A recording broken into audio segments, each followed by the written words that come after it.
It's good to be here, playing games, talking to you.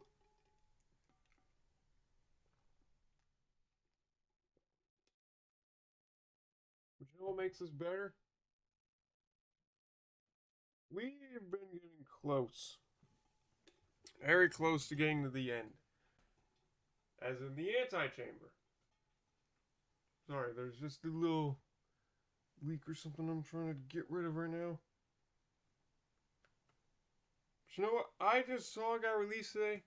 Well, maybe not today, but very recently. The new DLC for Thief Simulator. The shopping mall. Oh, I've been waiting a while to get that. I have been waiting quite a while to get that. So,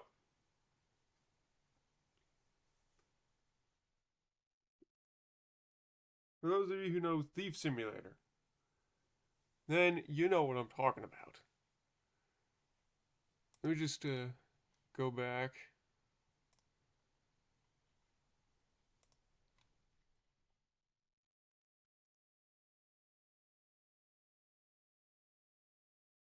Share the screen.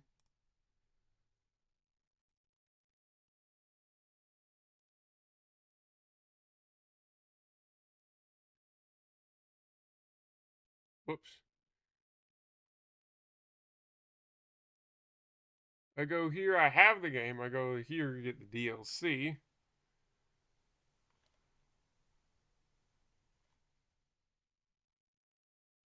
Was there another little week today?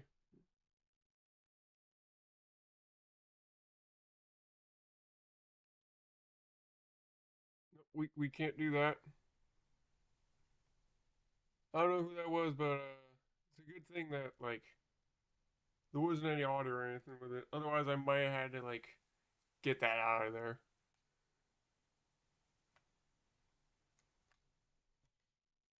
I'm waiting a while to play this one. Like, I've been waiting for the get that out of here. Been waiting for this ever since they announced it, and I got Thief Simulator.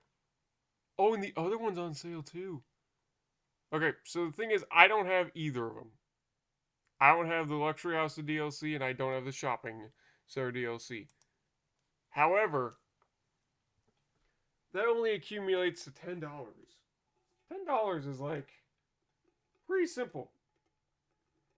So we're gonna do like an exclusive deal right here. And this only works with Thief Simulator, so don't get any other ideas right now. But here's my proposal to you. If you want to see Thief Simulator, there's one thing you need to do. I need you to either comment in this video, or wherever you want to, just tell me, play Thief Simulator. You do that, and I will play Thief Simulator, and I'll play like the way I do House Flipper, so there's like with the controller and stuff. But I will also purchase both DLCs. And the minute we get to the point where we complete the main game, we'll go right over the DLC. That's your promise. So, all you need to do is have one person say in the comments somewhere, play Thief Simulator. That's all you gotta do. You can't do a like goal, you can't do a subscriber goal for this. No, this will not happen until one person comments down, play Thief Simulator. And then we play Thief Simulator. And I think I will remind people about that in a few other videos I do. Anyway, the blueprints, or just blueprints, I think at this point. Actually, I don't know. What's the official title? Blueprints or the blueprints? I always like to say things with a the, dee da. All right, it's loading.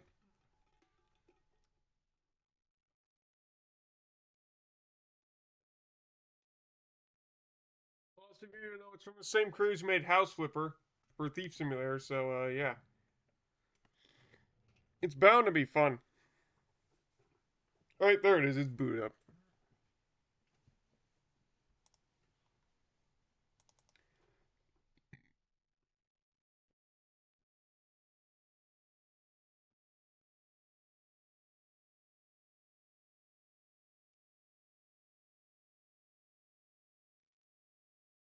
Wait to respond.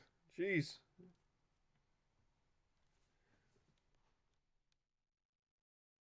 Today, we are, a simple goal. 1 run. That's all we get. We get 1 run. Just the 1. But, we either have to make it through the antechamber, or get some new rooms. If we get neither of those goals, we can officially say we achieved nothing.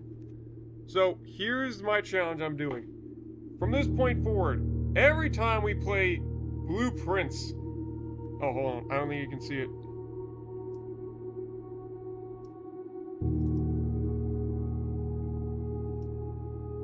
Oh, really? Hold on. There we go. It's all up and ready. Little delay, but that's normal. So here's the thing. Every time now we play Blueprints demo so far, there needs to be 2 things we achieve. 1, every time we find a new room, we go for it. No matter what it is, no matter how much it costs us, no matter how much it may make us lose the game. 2, we need to make it so if we can't find a new room, our goal is to do only 1 thing. Make it as far as we can to the exit. So with that said, day 3. Let's fucking do this. Ah! Ah! The thing is cut off. You see that? Ah! It's cut off. What the fuck? You know what that means? The screen needs to be fixed again. God damn you. No wonder you were having problems with spawning and shit. You were not screen sized right. How dare you? Fool. Okay, also I still have like those pictures and stuff I need to put in here. As well as other pictures I need to print still. So yeah. Not done yet with that. Been busy, okay? I got like personal project around here somewhere. And then like I was doing schoolwork and stuff. So today we're probably not going to do much side projects in like the journal, but it's more of a day to like get back the bearings of like trying to get the content out there that needs to get out there, you know? A lot of these have not been done for quite a bit that we're about to do today. But we're just starting off with the dailies. So let's do this.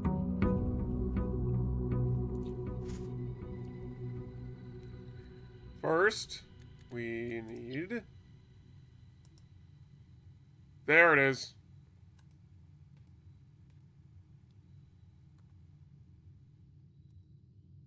And it looks great on your end too. Alright, let's do this.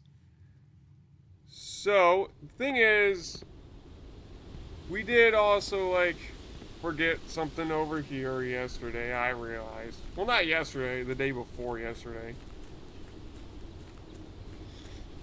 No, it wasn't even that. Monday. Damn, we haven't done this since Monday?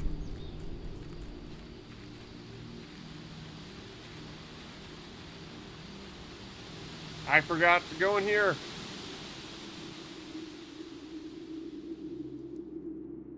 And turn this on.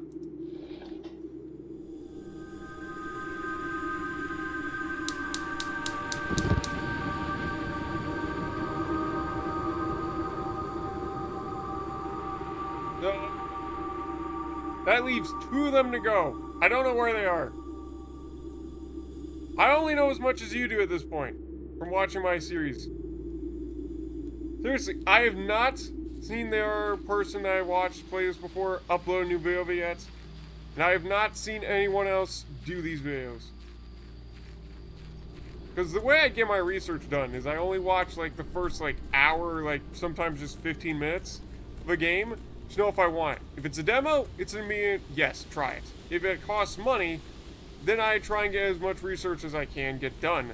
So know if it's going to be different or too similar to some other game that we've already done, and it's just like, well, it's not even worth it then, because it's too similar to this other game I'm doing. Because Because, you know, there's a lot. What the fuck?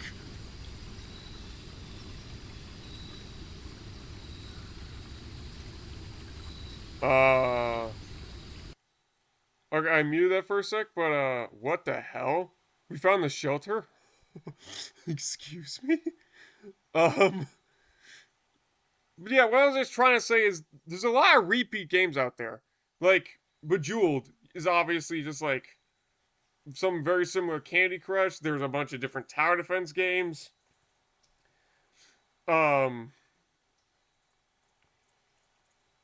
there's a lot of deck builders and stuff like that. You know, just a lot of games that are like very similar yet slightly different. And like SimCity to say Skylines comparison, it's pretty obvious why. So the thing is, like, from this point forward, I don't want to play games that are too similar to someone else. But if you have a suggestion, it won't be always a no. Well, it won't probably ever be a no. It'll probably be like, I'll look into it. If it seems good enough, then we'll try it. Alright? Let's unmute it now. Wanted a little talk about that. Shelter. Protects you from the negative effects of the next three drafted red rooms. Wow, that's awesome! Wow! That's incredible! Oh yeah, I want that. That's fantastic. Hell yeah, brother. Also, I think the shelter has a terminal in here, so this ought to be really cool for new rooms stuff as well. Damn, we go deep. Fuck. Whoa. Nothing in here. I would have thought there would be more. Is that safe?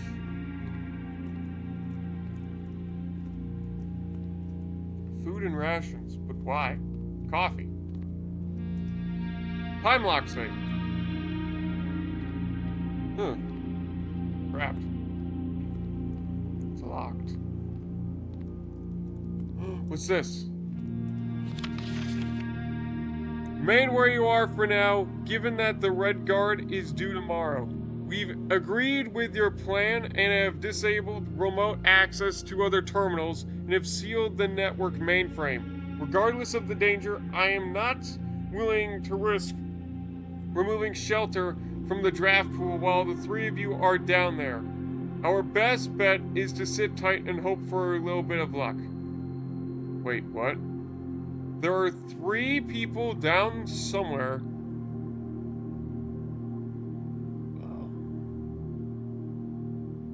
This is interesting. So there are 3 trapped people somewhere? Vitamins. That's what I used to survive my whole life. Canned fruit, canned fruit, canned fruit. Not a fruit person. Not a vegetable person. Bomb shelter? Time lock safe. The shelter's time lock safe can be accessed by setting an unlock date and time. You can use any data and time as long as it's at least 1 hour in the future. Once unlocked, the time safe will remain open for 4 hours.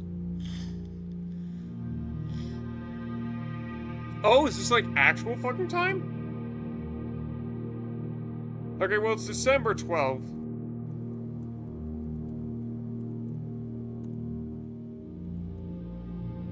And it is nearly noon.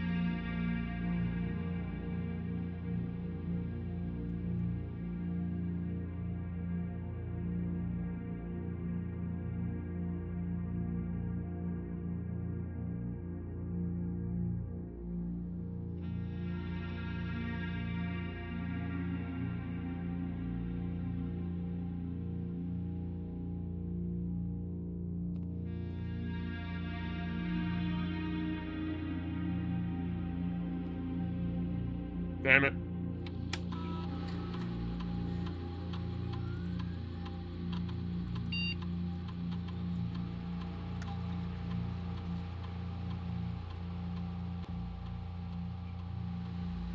Oh, just barely. It is noon. It'll be open in 1 hour. Radiator monitor. Radiation monitor. The measurement of the radiation levels detected in the house and surrounding grounds. These readings are often spiked by the experiments conducted by their laboratory. If the reading is 12 USV or higher, emergency protocol will initiate and all doors in the house will automatically unlock.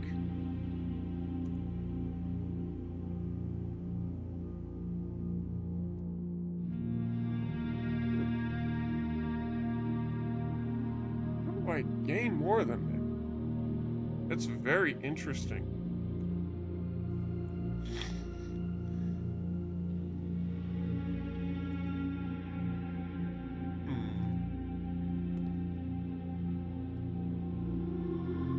So,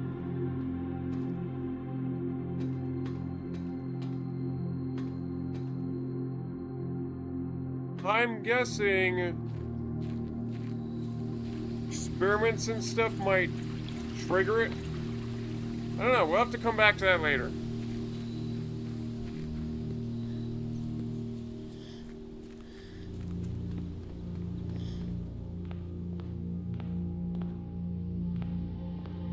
Alright, well, let's go west first. What the fuck? Aw, dude. So mean. Guess we'll do pantry first. I just want to go forward straight. And the game makes me bend. Very unnecessary. Storeroom? Nook, we gotta get that key.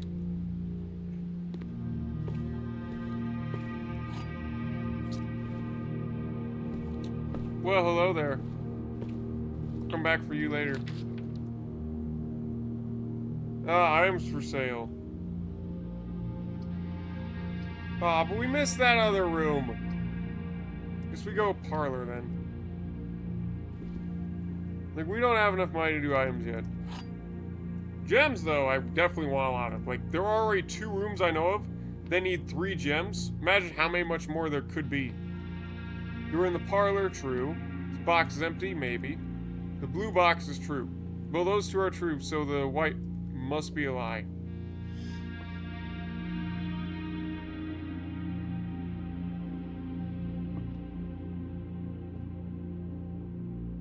So if that box is... blue box is true? Yeah, wait, how the fuck do I determine this? You're in the parlor. We are. The blue box is true. Yeah, it is. It's telling the truth. So saying this box is empty... Oh, it's empty! So it has the gems in it. Ah, okay. I did it backwards. I was like, there are 2 boxes with 2 gems in them. That's not true, Gabe. There's only 1 box that has the gems in it. We'll do the drawing room. You can always get some good stuff in there, probably, if you're lucky enough on the draws. Phone is interesting. Ow! The garage? Really? I want the garage? We've already been in the garage. It's not that good without the car keys. I'd rather redraw. Or maybe the billiard room.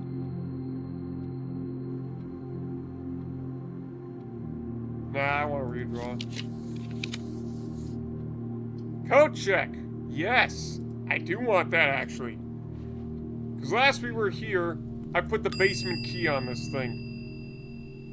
Retrieve the basement key. Hell yeah. The next locked door we find, we need to use that special key on it.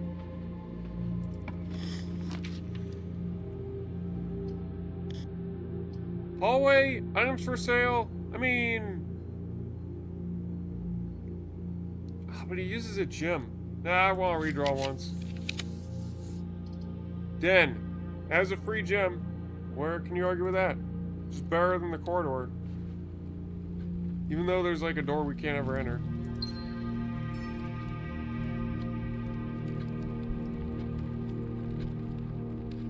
Look. Now there's a tie painting. Interesting. Bedroom? Hallway? Probably hallway.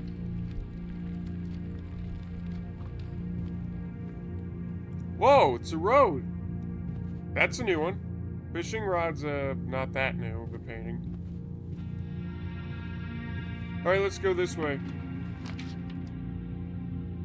Laboratory. Yeah, we want the laboratory. It's mentioned some about the USV levels being changed by house experiments. So let's try that.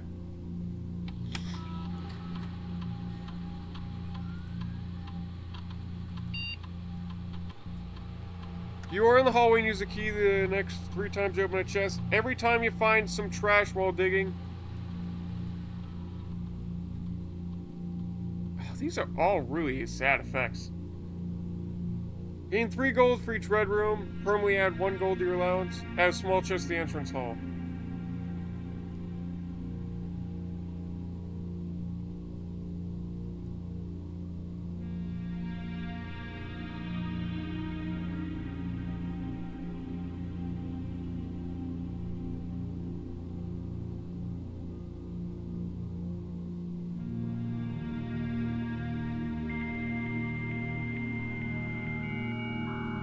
Did that change any of the SUV level?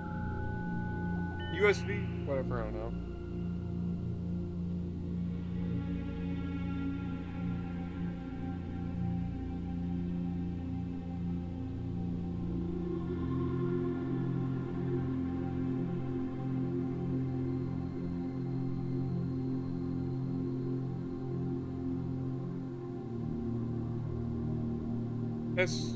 USB.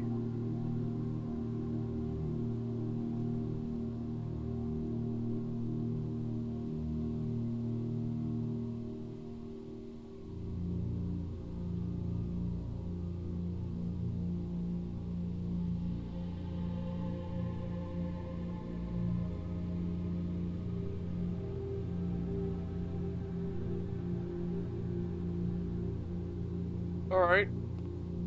Maybe we could do some on the boiler? I don't know.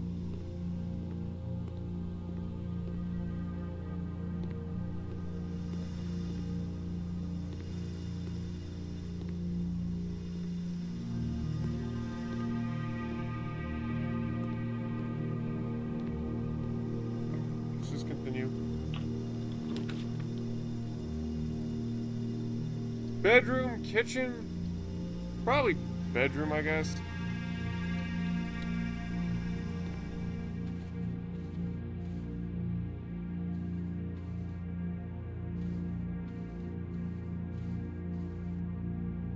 Alright, nothing in here. You never know, there have been some sneaky spots they put stuff. I mean, I guess the diamond works. Not really helpful now, but maybe later it will be.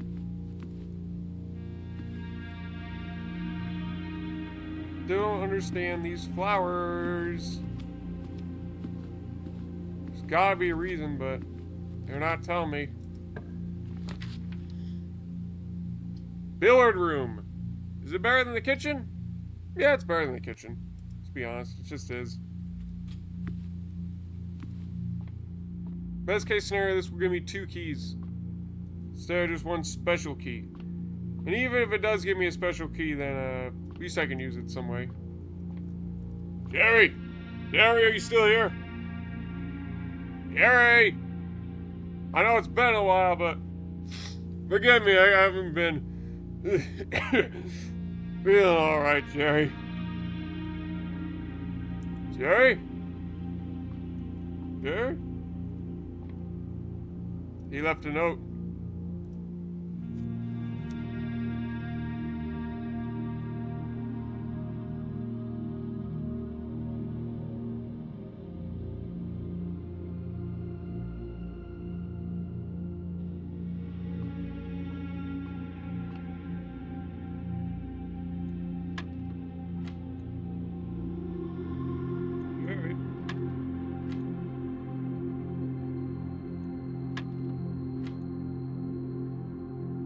Friend of his dropped off a note. Jerry's dead. I don't know if we'll ever see him again. Oh, Jerry. That was easy. Ooh! Well, we got the silver key, so that's always going to be useful.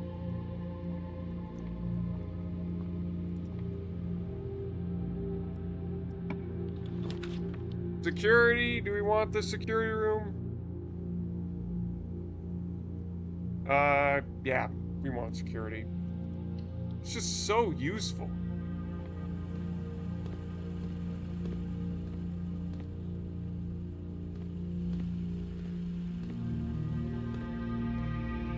Thank you for the apple. What's that room? Oh, we still haven't discovered that room. That's like the jewelry store room. That's the vault we know about. Store. Wine cellar. That's a new room too, actually. Oh, in that room. Yeah, there's still like 3 rooms on here we don't know about.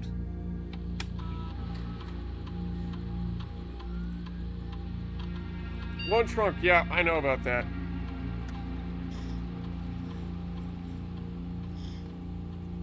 Oh, wait.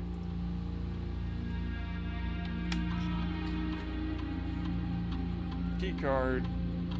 System. Security level. Set to low. Went offline. Set to unlocked. There we go.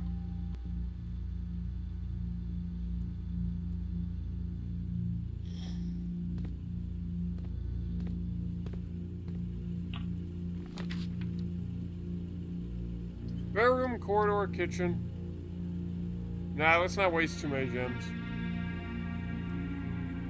Bedroom it up.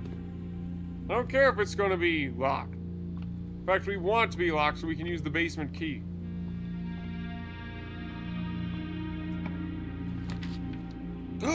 That's new! Greater chance of finding green rooms, too? Oh, well, we already told you, every time we see something new, we take it. I think we've been here already, though. Just once. Bertina. What is this? Veranda.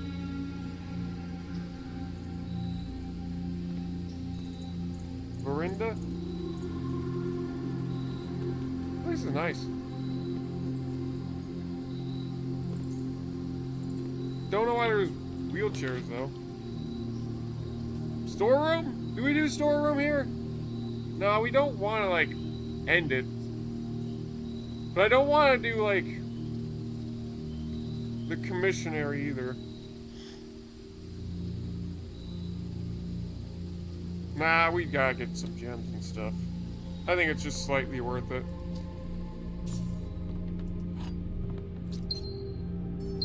Besides, there's still plenty of other rooms to explore as well, so...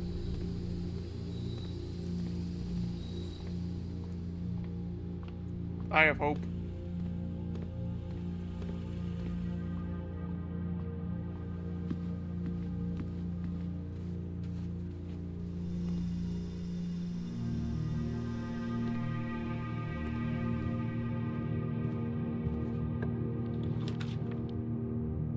Wow, that fucking sucks. At least we can use the chapel to keep pressing onward.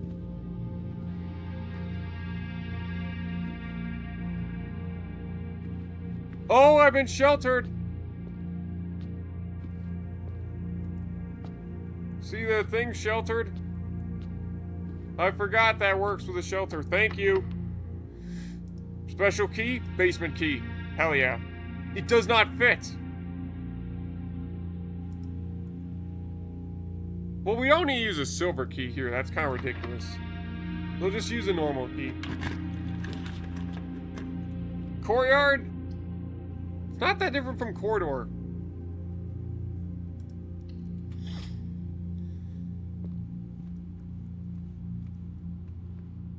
Good thing it'll be unlocked, so I can do that. Okay, now courtyard is good. Yeah, courtyard's good now. Found the shovel, so that's awesome. Metal detector too. Wow. This is looking like a great start.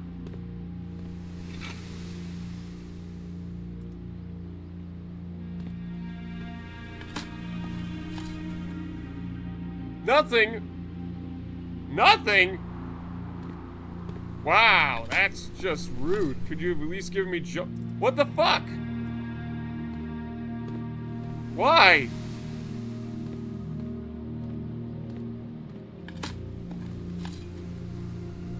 Well, at least I found a key.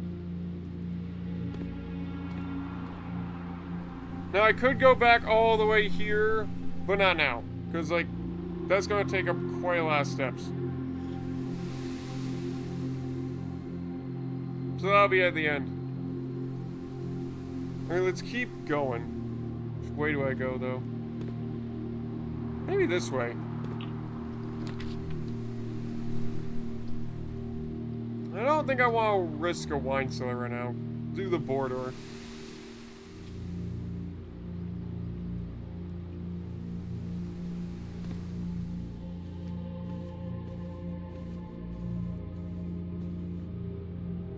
Still don't know what the code is. Special key it up. Basement key. Does not fit. We are in a special area. Let's use the silver key. Of course, it's the passageway. Why the hell would it not be? Wait, Chamber of Mirrors. We could actually use this time. Or weight room. Lose half your steps. Maybe some other time. Oh, wait, no! We do have the shelter. So let's actually use that opportunity to use the weight room. Because there could be something in here. Yeah, a keycard door. Which is locked because the security is operational. You gotta be kidding me. There's nothing in here. What the hell? What's the point of this?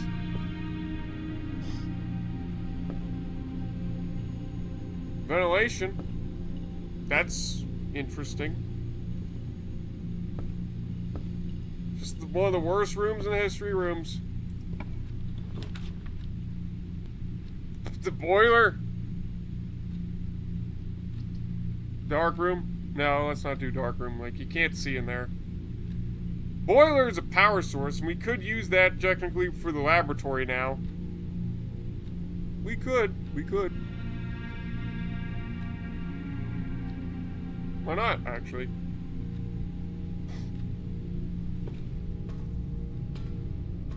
Oops, almost walked down, wasted those steps. Oh, sweet, it connects exactly the way I wanted it to. Let's go this way first, just to, like... Why does it not fit? Let's not use a key yet.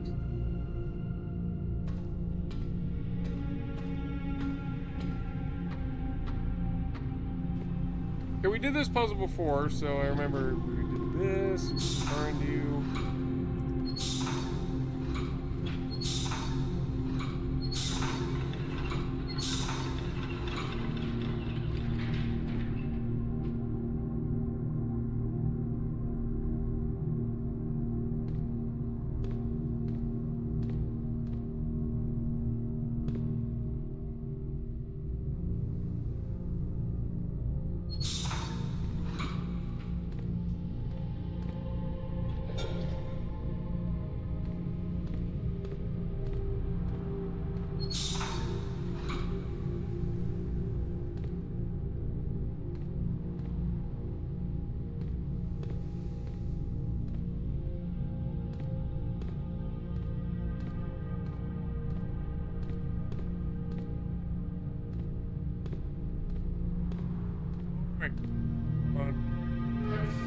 There.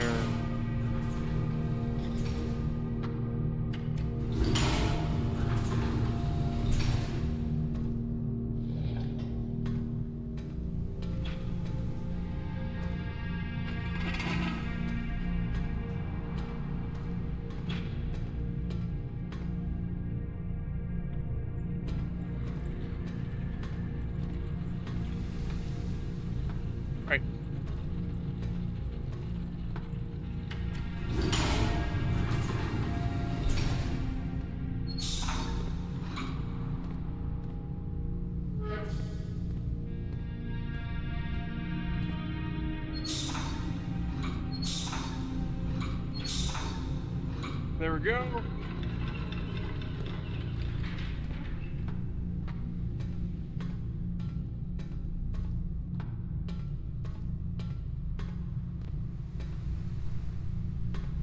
Now I can activate the boiler. Sweet. Well, if I ever wanted to go to laboratory, it needs to bend this way.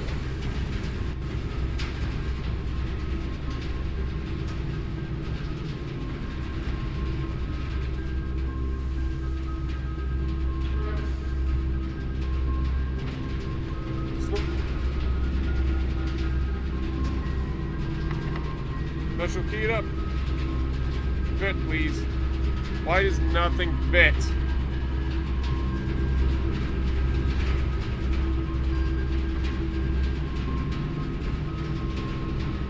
Oh well. Let's use a normal key. Walk-in closet, archives, we've already been there.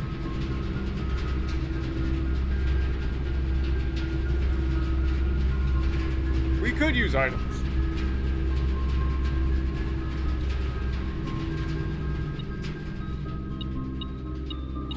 Rerolls, that's what I'm talking about.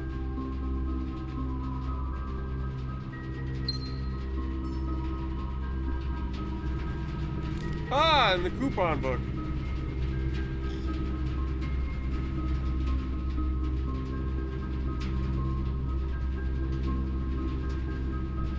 Right.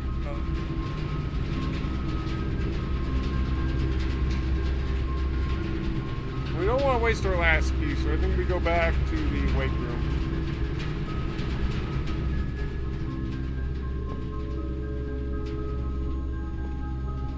Can't open that, so let's try and open this. Does not fit. Then I guess we're using this. Missionary. I mean, I think archives would be blocked because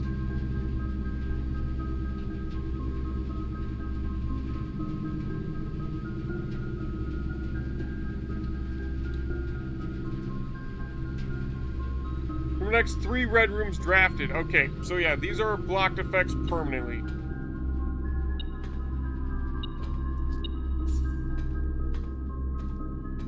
Keycard door, unbelievable. That's blocked off. We've already seen those papers before.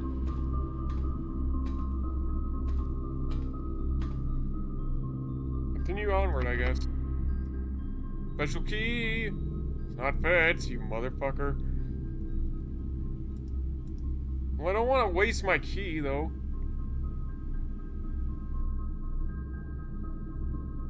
Man, if only we could find a way to shut off the power.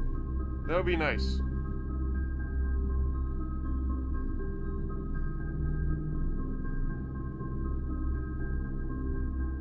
I don't think it's time to go back yet. I think I will use the key here because it's the best case scenario we have to keep going. Oh, these are terrible. Reroll 1. Oh, God, no. Wow, you are amazing.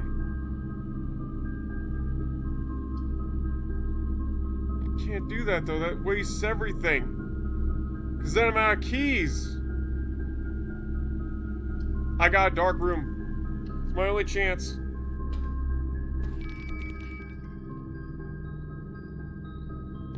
I know I can't see anything in here, but... What? Okay, excuse me? I set the security level to low.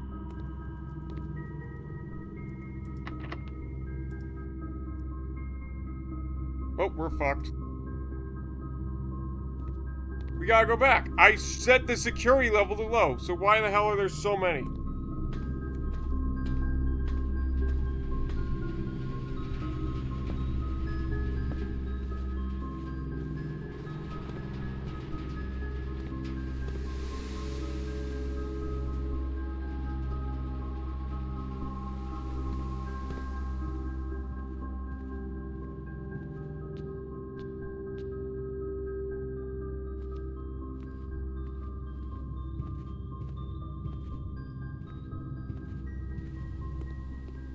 Not getting anything from in here. But why not? Well, I'll be damned. Apparently those pipes do matter for the ventilation. So we can literally not use the laboratory then to do that. Oh, why did I just do that? I just wasted some steps. We're supposed to be in here if we... Oh.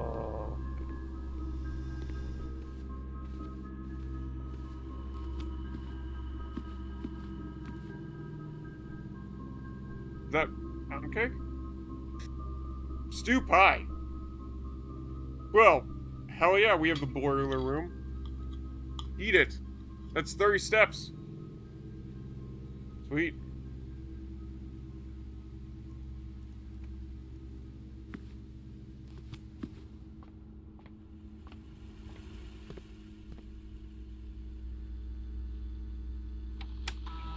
Okay, you sack of shit. Why the hell did you lie to me? Yeah, security level's low. What the fuck?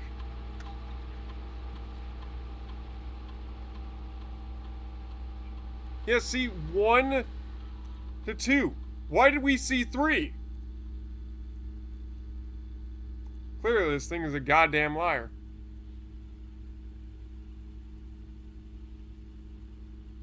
Well, while we are here, we should just go see what's through here. Maybe we can get some lucky.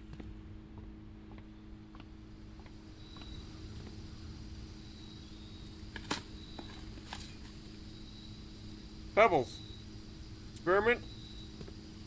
Sweet. Wow.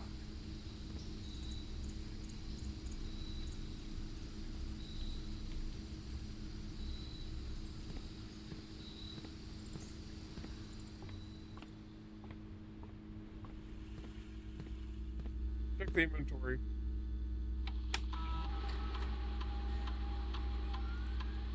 There's a sleeping mask somewhere, but that doesn't even matter. Like, I don't care about the sleeping mask. I needed a key.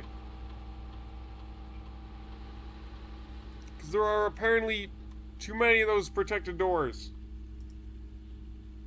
Unlocks the basement door. Yeah, but where do we put it?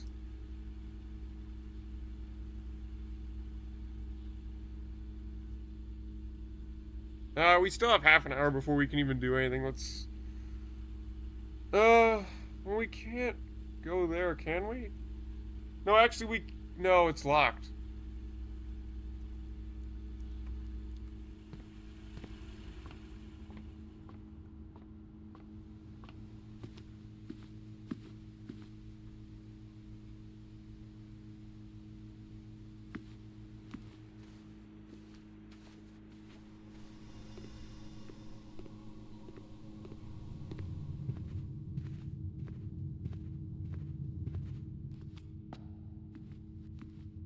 Jump through is really nice.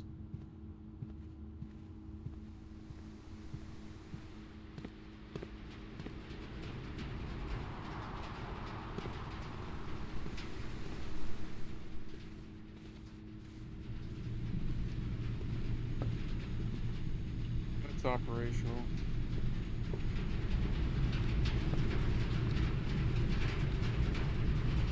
It's our last chance.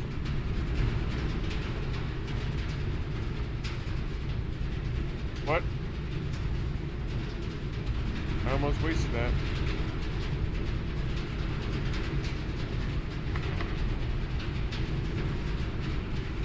Why do you not fit? Well, that's it then. We can't do anything.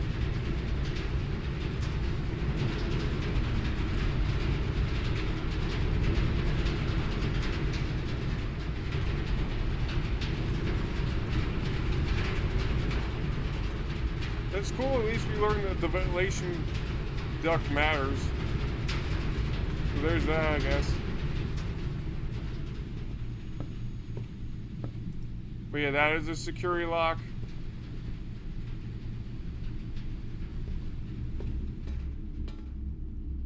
That is a security lock.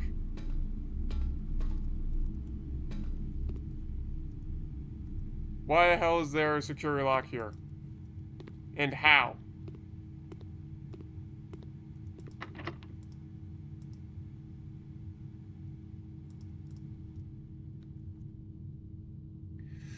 Well, if we're done, I might as well go back to the coat check and put this key back in there. And then I guess we might as well go outside and stuff, because there's nothing else we can do. Man, what other bullshit was that, though? What is the point of the basement key? When can I use it? Where do I use it?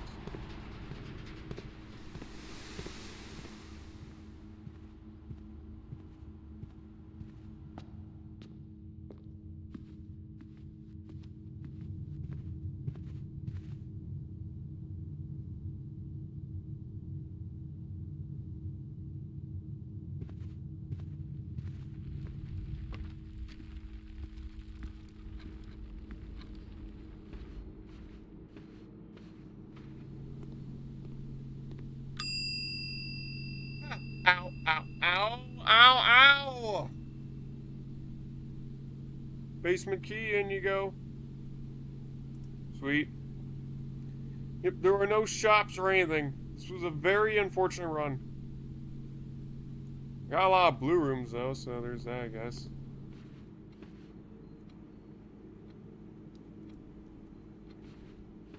We learned about the shelter, which was really cool.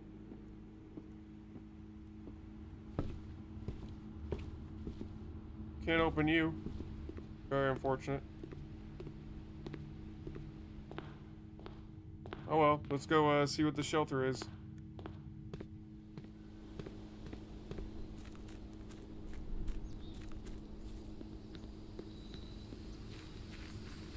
Oh, oh my, ow, ow, my stomach. Why did you do that? You want water? Huh?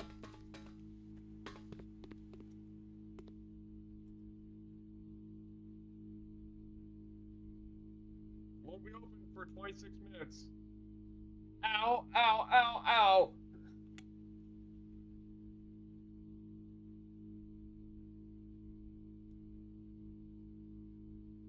I'd love to switch the game right now and do something else, but unfortunately, there is no save and exit. So I literally have to wait here for 26 minutes for the safe to open.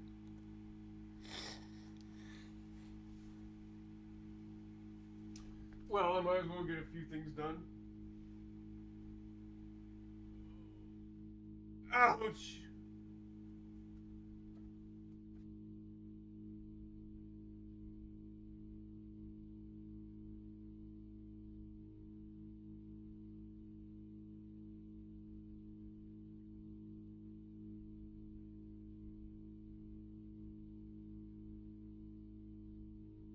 I'll probably talk a bit, but let me just do daily puzzles first. Cause I don't know if you can see this. Hold on. Let me see if you can. Oh yeah, you can see it. Yeah, I play Flow Free.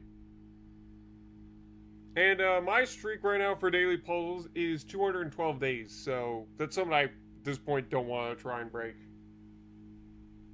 Let me just do these, because I didn't do them.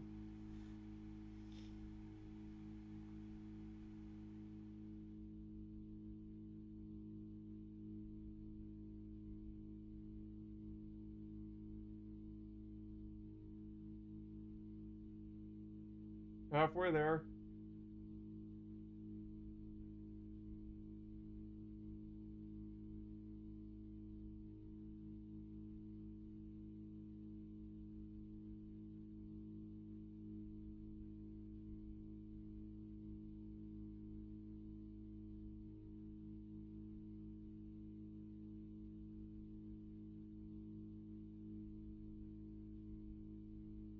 There, that was the last one.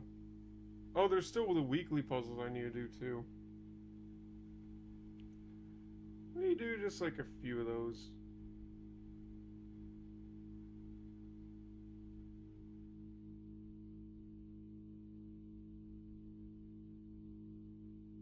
Alright, that's one.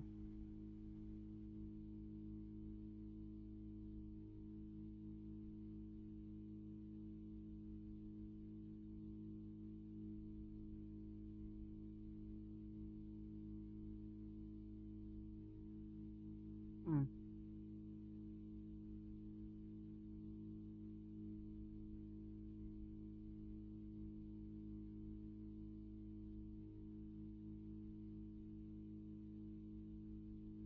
I did three. That'll be enough for a bit.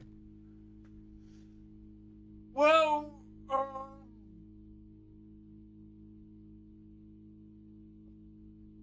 really wanted it to work on like the project I'm doing here, but the thing is that would kind of like reveal to you what it is.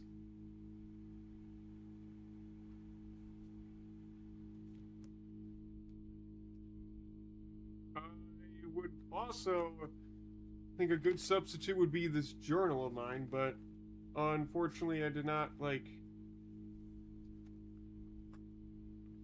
get the rest of these printed yet, so unfortunately that's unfortunate.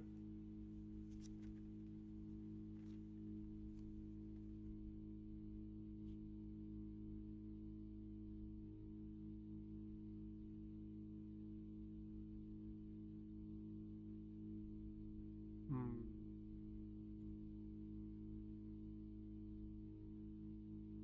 Well, there are these few pages here filled with lore, but I don't even have them all in the correct order yet, so I can't really do that, unfortunately.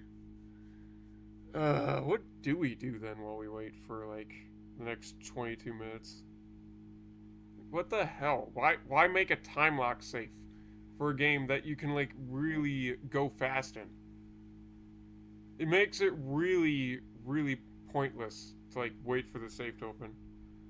The worst thing is if this doesn't open, then we have to wait an additional 2 hours after that. Just so we can try and get the safe unlocked. Which I will obviously do. Only because, like, I want to know what's in the safe. I do.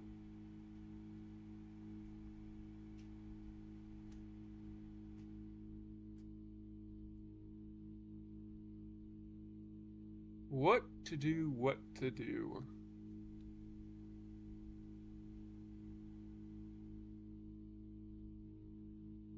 Hmm. I don't know.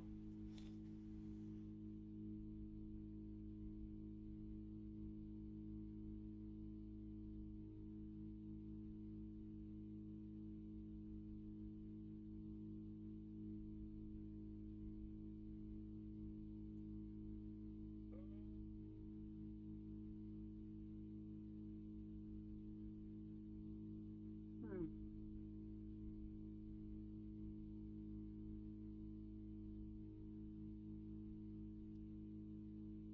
Is there anything I, like, want to repost yet? Nah. 'Cause I was thinking, like, maybe a goal for 100 subs would be, like, we immediately start playing VR games, but I don't want to, like, repost that yet till we get the camera. And, I mean, you only have to wait 13 more days for that to happen, so that's pretty nice.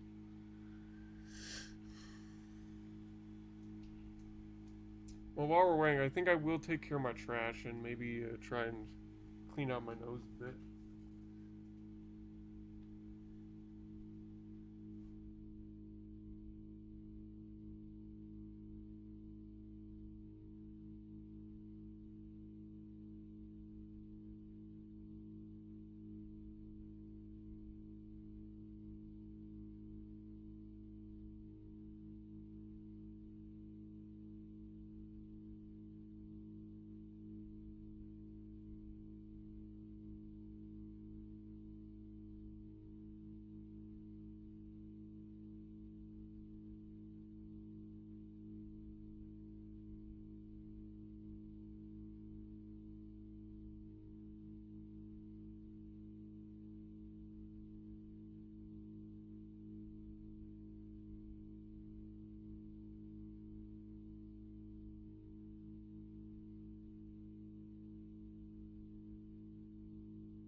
I'll be right back.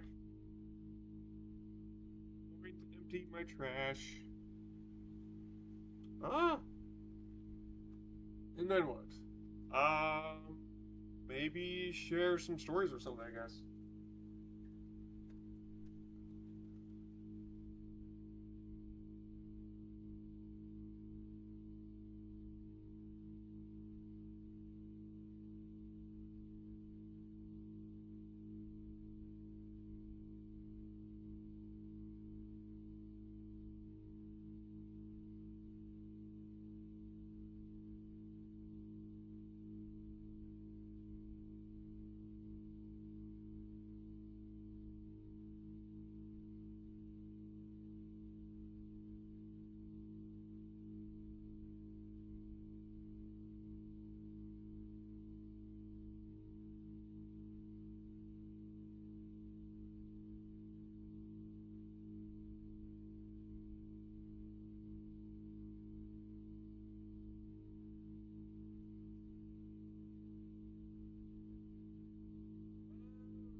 So I got some boxes here that I need to flatten, put in my mom's car. So maybe we can do like one story per box I flatten. I think that's a cool idea. Let's do that. So first, let me just wet my hands down a little. I don't know if these will be embarrassing stories, but there will be like stories nonetheless about me. So if you want to learn a little about me, feel free to stay. If you don't, then just skip 17 minutes ahead from where I am right now, and hopefully this safe will open. And if it doesn't, then I'll just keep this going for 2 more hours. I guess we'll do some more talking. It would really suck if that would have to happen. Alright, let's crush this first box.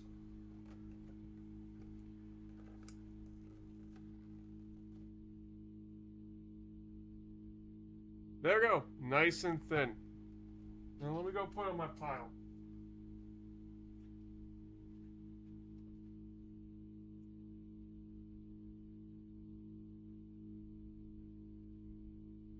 Alright, so first, I'm not using the box for everything. Anything at all, I mean. They're just there because I ate a lot of gummies, okay?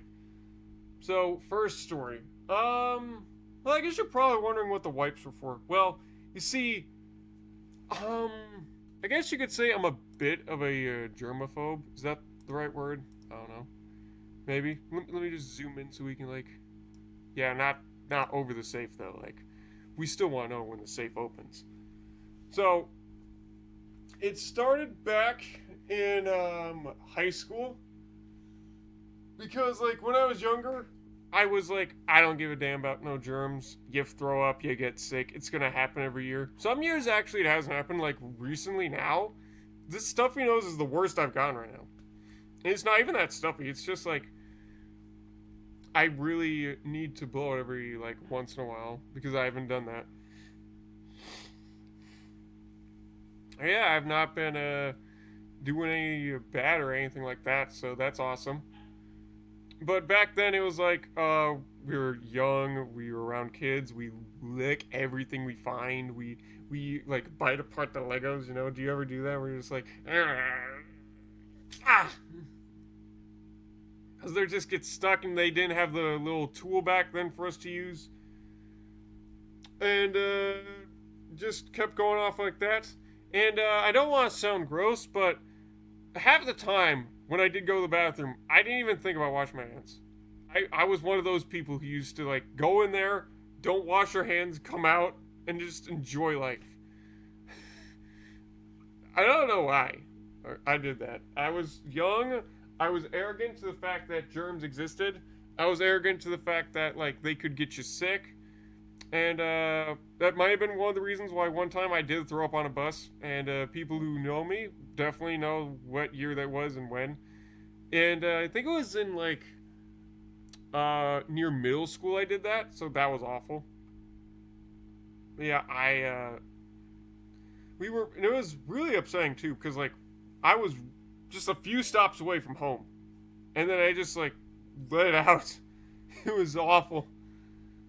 They even like the bus driver was like, "Ah, oh, now I gotta put all this like powdery stuff on it just to clean the fucking floors and stuff." I mean, obviously she probably didn't curse, but she was not happy about what happened, and just kept going off like that. And I mean, when I got a little older, I was like, maybe I should start washing my hands every now and then when I come out of the bathroom. And that didn't start until like right, probably like 8th or even 7th grade through middle school or something.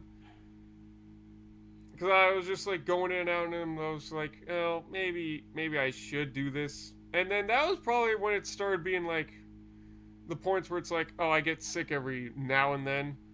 But recently, like, I've not getting that sick at all. It might be because of the wiping and stuff, but anyway, the true like germaphobe part did not start for me until COVID hit, and that was a big one because we had to wear masks, and so I got like these.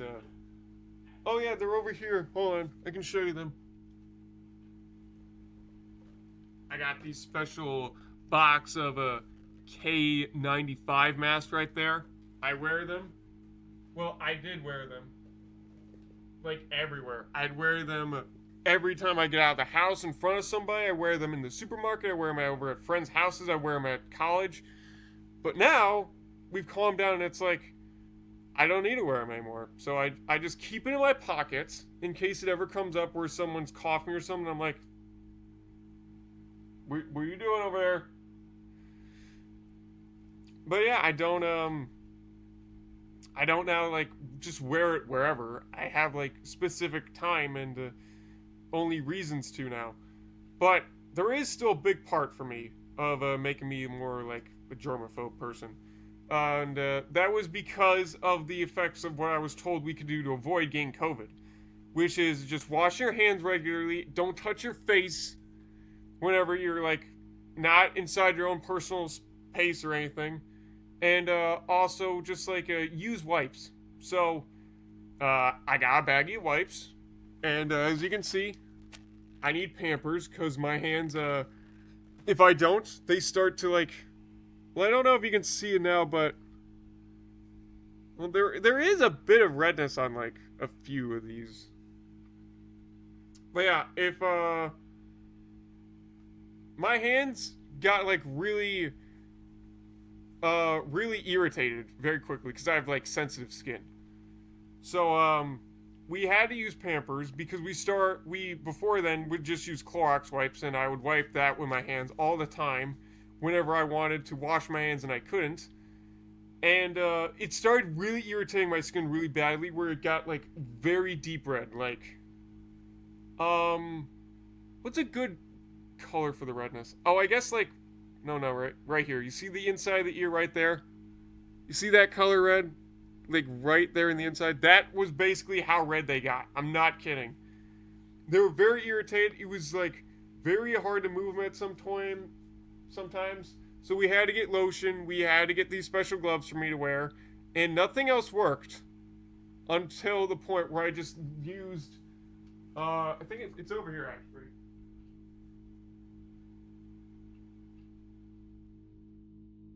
This cream. Vinacream.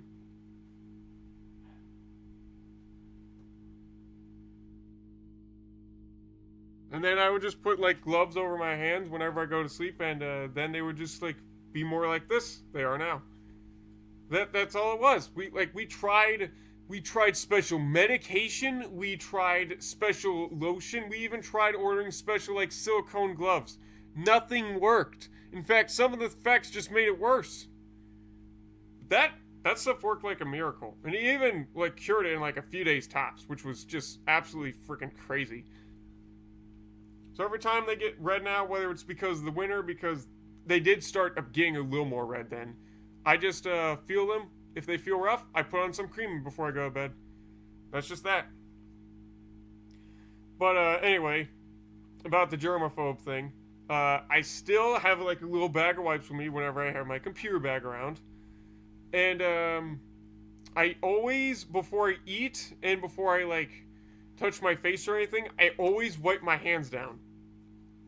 I always wipe them down. I'm like, hey, I need to wipe. They feel dirty. I need to wipe them down before I eat this. Every time I get home, the first thing I do is I take off my stuff that I had from going around. And then I go to the bathroom and then I wash my hands. And also, everything we buy, I insist we wipe down. Whether it's groceries, whether it's McDonald's food, whether it's even like some paper or plastic, I'm like, we gotta wipe it down. But if it's something like a book, then I'll just leave it sitting for a few days, and then after that, I'll be like, oh, it's fine enough. But even then, for certain things, I'm still like really sketchy about. Like, there was a Lego set I bought over there like a month ago. I just now opened it because I'm like, okay, we didn't wipe it down because it was cardboard, but now it should be fine because it's been sitting there a while.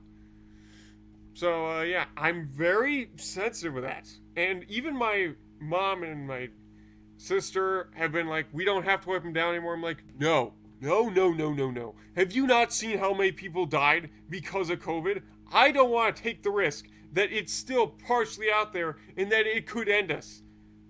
So no, I'm not gonna stop wiping down my groceries. I'm not gonna stop wiping down my like cardboard box or anything I get before I eat. And I'm not going to probably stop like never touch my face in public or anything and like always not carrying a thing of wipes or something. That's just me now. And you can thank COVID for that. It also made me a lot more shy than usual, and that's saying something because like before I had stage fright, but I think we need to do another box before we get to that.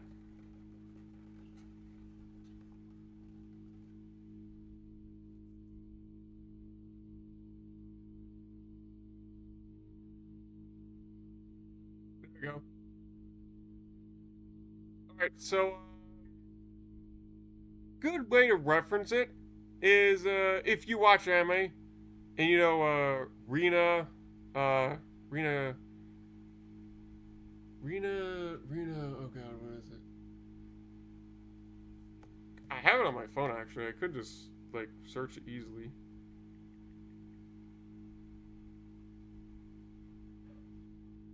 And this is a more personal one. Rina Chan. You know the girl uh who like performs in like the anime series? I don't know what it's called. I'm not really I don't watch it. I just it popped up on my YouTube page one day because they showed like the little board masks that can like detect your emotion and whatnot, and it goes over, and it's got like the little cat ears and stuff. You know that one? It just appeared on there, and I was just like, oh, that sounds interesting. And then I was just like, I want to see how it works. I want to see someone put that on because I like cosplay and stuff. So that was cool. And then I searched it a little more later, and I figured out who the person was, and I can actually relate a lot to that because before I started YouTube and everything, I was like very, very shy. Like I barely had any friends when I was growing up, and I'm lucky to be able to get a few more now. People picked on me, but I stopped that really quickly because I took karate, and one of the times, I think it was like in first or second grade, we showed up. I was in my uniform. I don't know if it's I still have it or my belts or anything, but I do actually have the board though. It's around here somewhere.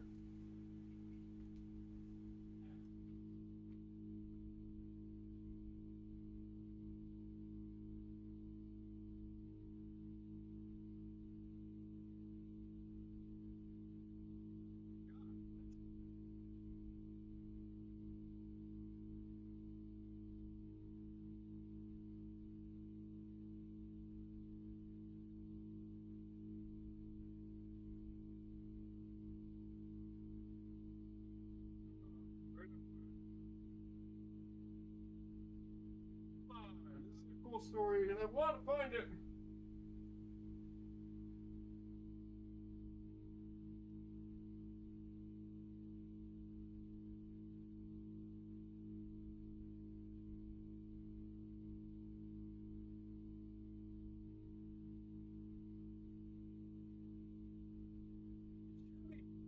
bar. I mean, I used to put it over here, so like, where could it be? Man, that's a shame. I really wanted to show that for like this story because it really. Oh, there it is! There it is! There it is! There it is! It's right behind my DVDs. No wonder I couldn't find it.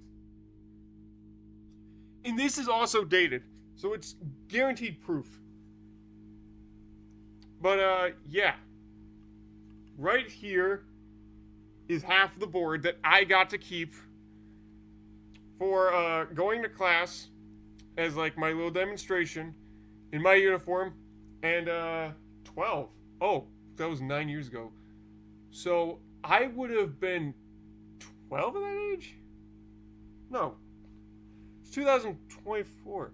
So 12 years ago, I would have been 9. Oh, the 9-year-old me did this. Not even 9-year-old me, actually. It would be 8-year-old me. Because my birthday is July, and this was dated before July. Dang. Well, 8-year-old me? No, 9, right? 21 minus 12 is 9. My scenario is 8. Yeah, 8-year-old me did that. And awesome job today. You did great. Master Chef Hachika. There you go. 8-year-old me did that. Oh, let me get the date in there. So yeah, I was getting picked on a lot. So we thought it'd be cool if I went to class in my uniform and just have the smiley face. I get to keep this part, signed and everything. Because I did that. I went to class and I broke this with my foot. All I had was nothing but my bare foot, I believe. Was it my bare foot? I might have had a shoe, but the thing is, I broke this. 8-year-old me broke this. And I didn't ever got to black belt or anything. I think the max I got was maybe blue belt. But the thing is, once they saw this shattered, they never picked on me again. They were all just like, okay, dude, have it your way. In fact, some of them I think were very friendly, and they were like, oh, that guy's cool. But yeah, I did that, and the proof is right here in my hands. I think I'll put this back now. But I was very shy, not that popular. Then I did that. Everyone's just like, oh, that guy's cool. We shouldn't pick on him anymore. Ugh. But I don't blame him. I was very shy. Oh, it's one. Wait, is it going to open? You gotta be fucking kidding me.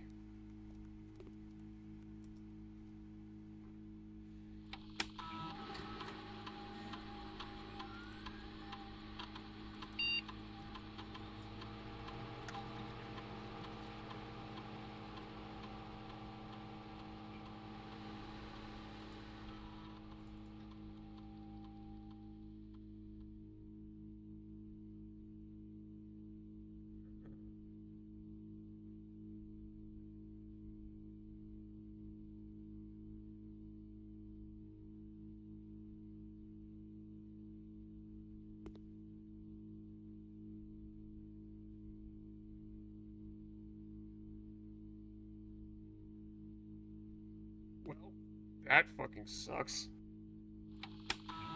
'Cause now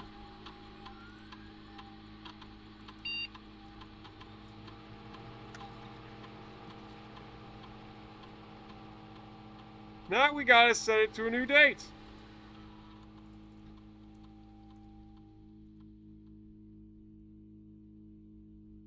Oh, 2 hours to wait. What the hell?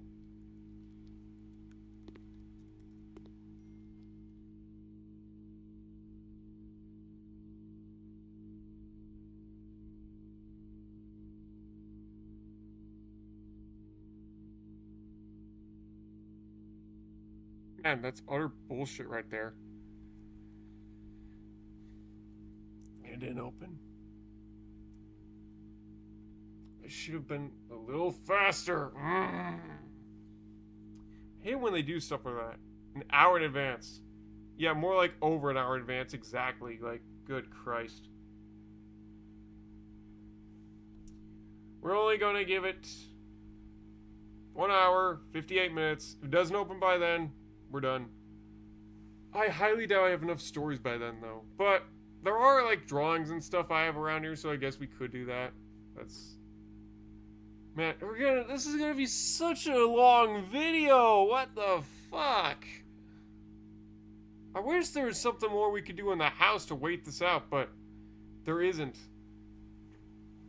And unfortunately, if I just, like, turn off my computer or anything, it's just gonna probably be gonna cancel out the data or whatever. What were they thinking? What were they thinking? The worst part is, like, you don't even know when you're gonna get the shelter again, so I don't even want to risk it that way. It's just awful. It's just awful, dude. Why?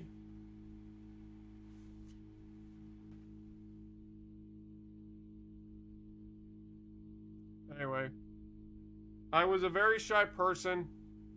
I had a really hard time. That's why I said Rhino-chan at the beginning of this, because I can very much relate myself to her, okay? I was not that talkative. I even barely said a word in front of my demonstration. But no one wanted to pick on me after that. And I made a lot of friends and people thought it was really cool. But I would barely communicate with anyone. I would barely even say a word to anyone, even the teachers. And even my friends, half the time, like, would barely hear anything out of my mouth. But nowadays, I'm, like, very talkative. I'm very expressive. So I got really out of my comfort zone with that, so that was awesome. But yeah, I had to take special classes because of it. I had to get taught what it means to be things like topic twisters. I needed to learn how to use compound sentences. I even had to learn when it's okay to talk and when not to talk, but also like when not to do run-on sentences and how to understand people's emotions and feelings. And that's sad because I didn't know any of that before. Because I don't know if you know this, but I have ADHD. I'm also a very picky eater, which is why I only eat those certain things and why I should probably not be standing before you right now talking about all this stuff. But yeah, I was very picky, still am very pickier, very shy. And I also have like this huge thing with stage fright. I used to do choir. I used to do it like with church and like in school for like singing classes and stuff I did. But like once I started getting my voice changes and everything in church, we just didn't start going to it every now and then. It just felt like the thing where it's like I don't really care about this anymore. It was it wasn't bad, I would say. It was just one of those things in my life where I was like, I don't really enjoy getting in front of many crowds of people and just like letting them all stare at me. It's very, it's very, well, it's kind of creepy for one, and it's just very stressful to think all those beating eyes on you, just staring at you, watching. I know there's probably way more eyes now watching this, but the thing is, it doesn't feel like that to me now. And it feels good. Because I get to talk to you about my feelings and my emotions, and you get to take that in. And I also get to do cool things like this too with you, where I get to play games. So yeah, it's very different. Even though it feels like it should be very similar to what I used to do with choir and stage fright and stuff. But the thing is, I'm very far out of my comfort zone now with that, and I really am enjoying this. So yeah, we are definitely going to keep going with this with YouTube. I definitely want to continue this as long as I can. And, what else?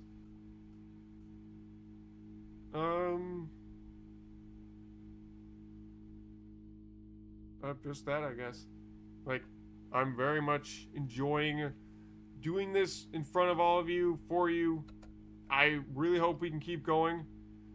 And, Yeah, it's really pushed me out of my comfort zone a lot.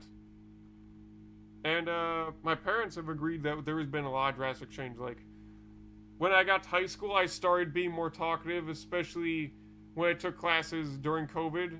And it got me in the Big Bang because my teacher, she showed me some clips from, Sheldon.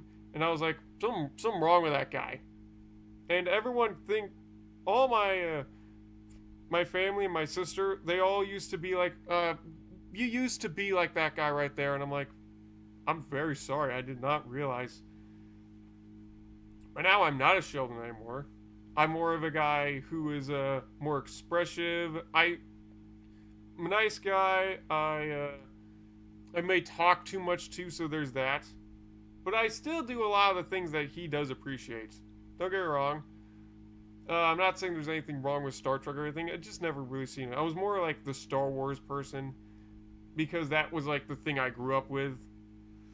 I love Marvel. DC's okay, but it gets really grim in most things.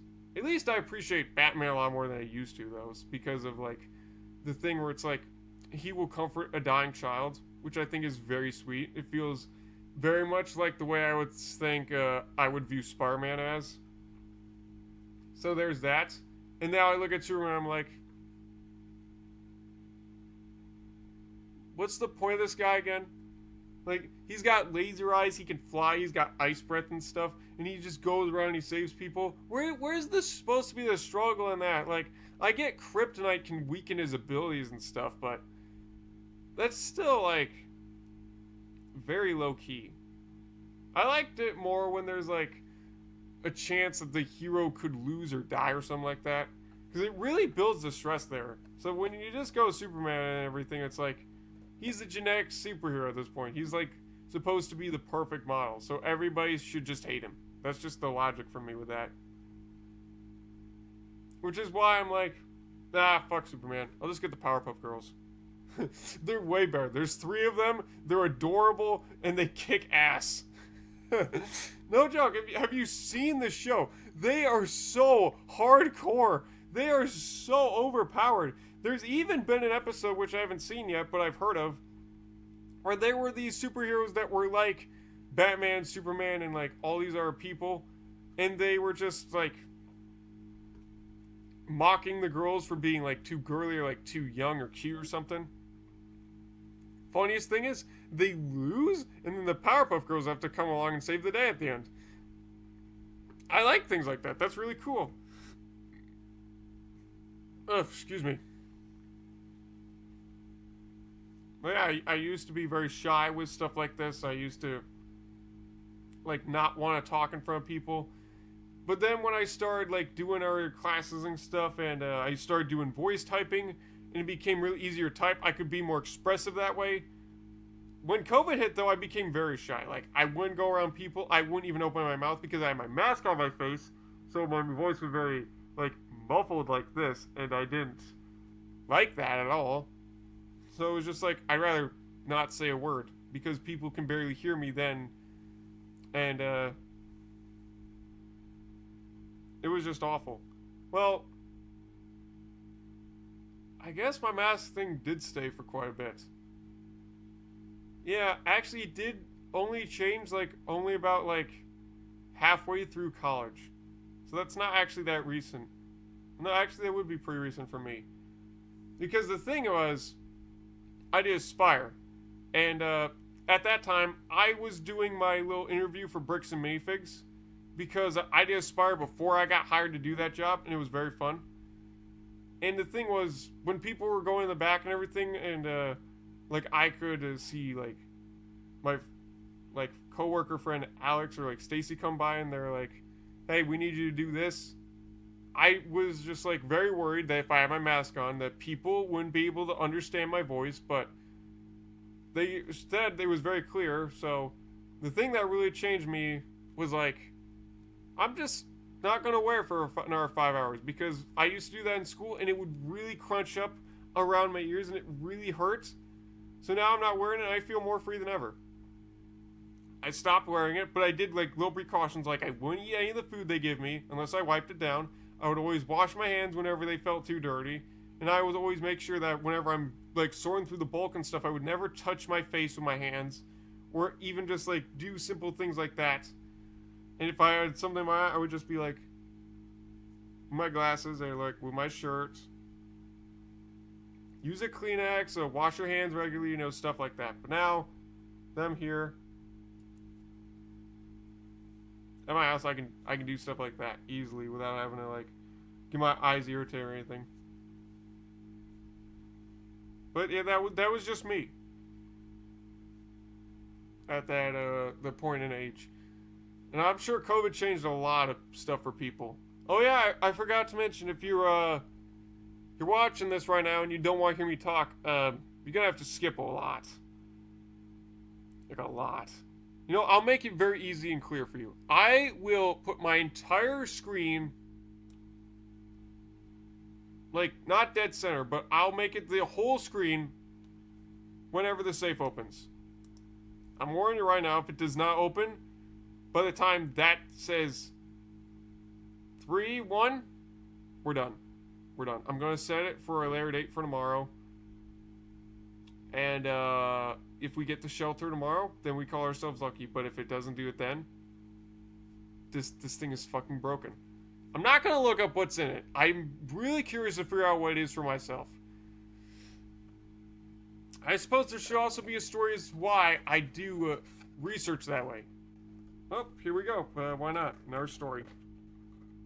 But yeah, long and gist of it, now I'm very cautious when I wipe stuff down, but I don't wear a mask anymore to try and protect me from that. I used to do it even when we go in stores and stuff, but now it's like, I'm used to it at this point. Just ignore it. But even like a few months ago, I was still like, we're going to the store, it's not school or college, we want to wear a mask there. But now I'm like, nah, screw it. I'm fine, I'm good, I'm healthy, I'm doing fantastic. But if I see someone coughing, I'll probably like, I do not want your germs, sir. Please leave me alone. So anyway, what was I doing? See the box, and then, oh yeah, why I do this with games and stuff. Okay, so I don't know if you know this before, but when we had the Wii and stuff, I was very, just like, anytime you see something that looks cool, buy it. Every time you see something that looks cool on a trailer, buy it. And now, I have all these Wii games over here, and I don't even play half of them anymore. And the same thing happens with my DS. In fact, I don't even do my DS anymore just because they've, like, made the Switch and stuff. But I would still, like, want to go back and play a few of them because some of them are really fun. But the thing is, I even rebought certain things for my 3DS that I already had on the Wii U and, like, the Xbox and stuff. So the question is, why did I do that? Well, for starters, I thought the trailer was the best way to look at it. You see it, and even though they fake it and you think it looks good, then it's on to be a good game. Or it's from the same developers as the company you like, it's bound to be a good game. No. I used to trust logic like that all the time, and I would see myself half the time playing a 3DS game that I'd rather play on the Wii U that was like the same exact game, like the Lego Movie compared to the console and like portable. We can all understand, like, the 3DS version has to be so limited, and it's so boring and so bad that you just don't even care about it. But then you play it on, like, console and something, and it's, like, really good. And well, I mean, there were a few interesting ones, like, the 3DS version of Toy Story 3, it was good, whichever one I played on it. And there was, like, Lego Battles and Lego Ninjago Battles, but, I'm just saying, like, there were certain things. And reason I would buy them, it's like, oh, well, this is popular among people, so I'm sure it's going to be good. Or it's like, oh, it's from the same company as this game I did like, so it's bound to be good. Lego made a new game, buy it. It's Lego. It's always going to be a banger. Oh, what's this? The trailer looks interesting? Oh, I might as well buy it. It looks very cool. But now I don't get clickbaited that easily because I already have, like, a bunch of Lego games, and they all play very similarly. Like, come on. All Lego games should play very similar. They're just Lego games. That's why they're in their own category. I have a ton of deck builders, strategy games, got a few horror games and like platformers and stuff, and they all play very similar. They all play very similar to one another at some point. So the thing is, once I got to that, and I got my huge library up to over 100 games, I started looking at it, I'm like, why do some of these play so, like, similarly? Why are some of these mechanics, like, the exact same, and why did I pay this money for this when I could have actually gotten something else? And then the other big thing changes when I got Steam, and it's like, well, I already have this, and I already have this, and I've already done this. So what changed me entirely to, like, start looking it up? For one, I started getting back on YouTube at that point age. Because, like, COVID hit and everything, so you don't want to do anything but watch videos. So I watched a bunch of videos, and I started realizing about all the games I was doing, and I was like, this is cool, this is interesting. But I wouldn't buy them anymore of, like, the trailers and everything. Oh, wait, no. I know the true changer that hit. VR. That was a major step. So we got that VR headset over there. I mean, we've had it for about a few years now. But why did it change entirely because of VR? Well, it would be price. You go on VR, you find a puzzle game, it's like $20. You can be in like a few hours tops, and then it's over. Forever.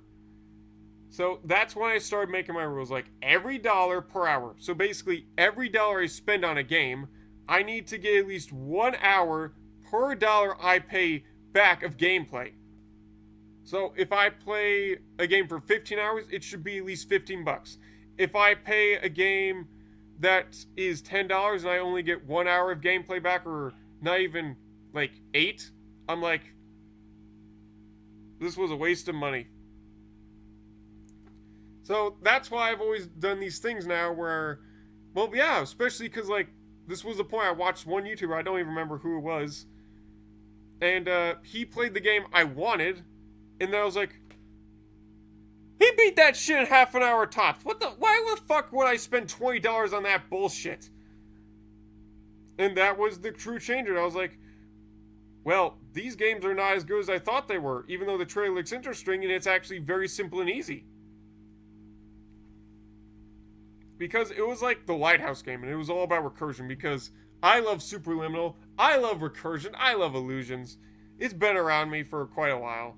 So I thought it would be cool, I thought it would be interesting, but it was just way too fast, way too easy, and then I was like, no. And then I started watching more videos and stuff on, like, other gameplay and games I didn't have, and I was like, you know, this is better than the ads. So that was when I was like, from now on, whenever I want a game, I'm not going to watch the trailer. I'm going to find someone who played it, and then I'm going to see their reaction to it, and then I'm going to react to it, and then I will decide whether or not it's a game that is good, it's got a unique concept, and it's not too similar to something else I already own. Because let's be honest, there's a lot of knockoffs. Like, if I have Smash, I'm not going to get Nickelodeon All-Stars Brawl, because I have fucking Smash. And, they're just practically the same game, just with different characters. There's a lot of Mario parties out there, obviously. I mean, they all play a little different because they're all, like, from the same developer. But, like, what I'm trying to say is, I'm not gonna, at this point now, buy a game that's too similar to another game, because it's just a waste of the money. And that's just where I grew off of from that. Sure, I bought some games I already owned before, but that was because I did research and I figured out there's some new data in them, and they're actually worth a go, and they were actually really fun. So just why the hell not? Because the Wii's like not something I would use at that point, but now we use it a lot. So that was just me. That's what I do now. So the way to discover this game, I'm subscribed to somebody. I went to his video. It was like 15-ish minutes, I believe, maybe half hour tops. I watched through it. I saw him doing like 1, maybe 2 days at this game, and I was meaning like, whoa, this is unique. This is good. I've never seen anything like this. I should give this a try. And that's what made me do it. I watched through his Inscription playlist. I watched through like his mini Motorway and Metro playlist, and it was good. And then I also watched other things like Shapes and like Mob Factory. And then I was like, these are good. But I also do like to try the demos whenever they're available. Because, like, you want to get that first time experience. But I don't watch the videos all the way through. I just want you to get that clear. So what I do nowadays is I don't want to be spoiled on games. So I only watch up to the point where it's like, I'm sold, and then I stop the video, or if there's like a few minutes, I just let it play through. And once I take their advice and everything, I just try it out if there's a demo. If it's something I have to pay for, then I lead it up to the fact that it's like, is it too similar to this other game? I get a little more research done, and when I figure that out, then I'm like, sure, we'll give it a go. And from there, it's like a whole new experience and a whole new different type of game. And that's just why I do these things. I don't try and spoil myself the content at all anymore. In fact, I've seen already these things like, I think there's been a new release for Garda Banban, and some people have played it, but I'm like, nope, I'm not going to play that because I've already played the first one, and I'm sure a lot of people probably want me to play the whole series, but we can't discuss that yet. And I wouldn't be spoiled it because then I would know how to solve the game and what jump scares would come, and then it wouldn't be that good of a reaction to you. Or for me, because I would like to react to these things very strongly. So now, whenever someone uploads a horror game, when they ever upload a game that I haven't played yet, or a game that looks interesting and it's probably free or something, I don't watch it. I only watch, like, people reacting to, like, different shows and stuff they've already seen, or stuff that I would have to pay a subscription for to watch. Or just, like, whenever they're playing a game that I don't own and I don't think I'll ever do it, I just, I watch it because I don't think I'll ever get into it. Or maybe it's like a new game and it's like, maybe I'll be into it, but I still need to get that knowledge and that background info on it. And that's why I do that. But yeah, I used to also watch like this guy's Turmoil playlist, but I stopped recently even though he's still uploading things about the DLC, because now we own Turmoil. So I'm not going to do it because then it's going to spoil what the DLC is for Turmoil, and I don't want that. Yeah, I don't do research for DLC, but DLC is DLC. If you enjoy the game, it's just the base content. So I want to get all the effort I can for everything I put into it with my money. So I just buy the DLC so I can get the full-fledged experience. And if it's not that good compared to the main game, well, I don't care. It was just the DLC, dude. I mean, it's supposed to be very similar, so there shouldn't be any problem with it. I'm not going to, like, figure out what the DLC is ahead of time. I want to be surprised by the DLC. So, like, all that stuff you've been seeing in House Flipper with, like, the luxury, the pets and everything, I had nothing about with knowledge. I knew nothing. I may have seen, like, a few people reach the moon in House Flipper, but that was it. I never watched them do the DLC ever. Because at that point I was like, I like House Flipper. I had House Flipper. I didn't want to get spoiled House Flipper. So I would just at this point on be like, I'm only going to just do it on my own time. If I want to watch it, then there has to be a certain rule where it's either like, do research, or I've already seen it before. That's just me. Because I want to give you like that pure reaction. I want to try and get my pure reaction out of it now. Which is why I've been doing the things I've been doing so far. Especially with like newer games I just get.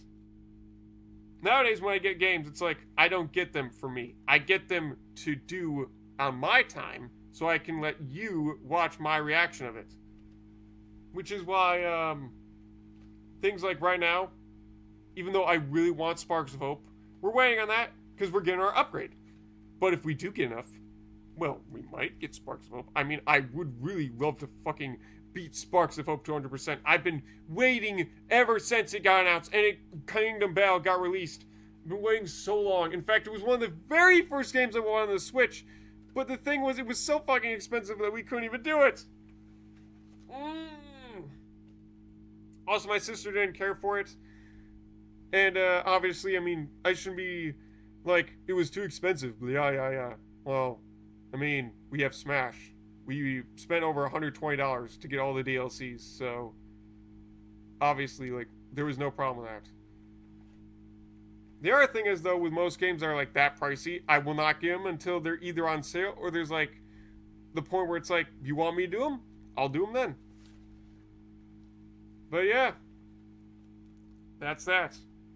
Fortunately, we've not started any series on the Switch yet because we're still like trying to get through a few other series here. But if we ever did do a series on the Switch, I would very much love to try and see if we could get Sparks of Hope on there. Okay, because I've not been spoiled anything about this except knowing that there's an ice world. That's it. That's all I know beyond my own gameplay of the demo. That's all I know. Because I really want to know more about this. Of course, I seen in the trailers like there's certain characters gonna be like there's like different rabbits, there's a different Lumas, and there's a Bowser you can be apparently, which is crazy. But I don't want to be spoiled anything else about the story or anything because I want to try and get a pure reaction for you. That's why I've been waiting all this time. And also, my Switch won't notify my phone whenever there's a sale, unlike my Xbox, which is always like whenever I turn it on, it's like, oh, you have 4 wish list items that are on sale. I'm like, wait, really? Why, thank you, Xbox. I turn on the Switch, it's like, oh, hi there. How you doing? You want to play this game? You want to play this game? You go to the eShop and it's like, oh, hi, what are you doing? Then you go to your wish list, it's like, oh yeah, I forgot to tell you, this thing is on sale, this thing is on sale, so I just check it like every week or so, just to like see when the sales are. Of course, I'll check it when we get to Christmas. And if it is on sale, then I would really, really, really, really, really love to play that. I've been waiting a while to play it. I love the Rabbids. And I don't mean that as a way as like they're funny. I mean that as a way as like I seriously love the Rabbids. I know who they are. I've seen their like a Nickelodeon show before, and I watched quite a lot of it. It was hilarious. I laughed a lot at it, and I just love the dynamic they are for like the gameplay and stuff. So yeah, if you do want to see Sparks Hope, but you'd rather see Kingdom Battle first, you'll have to let me know, because this is what I'm calling like one of those exclusive things. Like everyone at this point should know what Kingdom Battle is, and Sparks of Hope, even though it's basically like the sequel for Kingdom Battle, the thing is, it plays very differently compared to the Kingdom Battle. I played the demo and I played it for like the first 5 minutes. I was meaning like, whoa, this is not at all like the R game. This is so different. I was immediately hooked. So yeah, I've been waiting this whole time. I really hope we can get it soon. In comparison to anything else that you might want, but yeah, these are just the things I do and the reasons I do them. We still got over an hour and a half of waiting to do. What the fuck is this? Uh.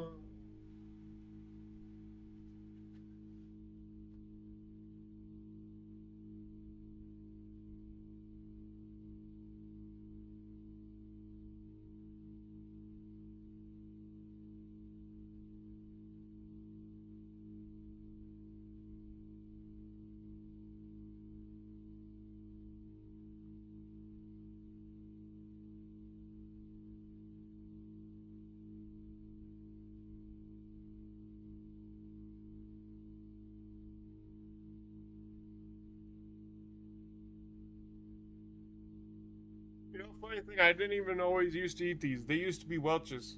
Not Welch's, they used to be,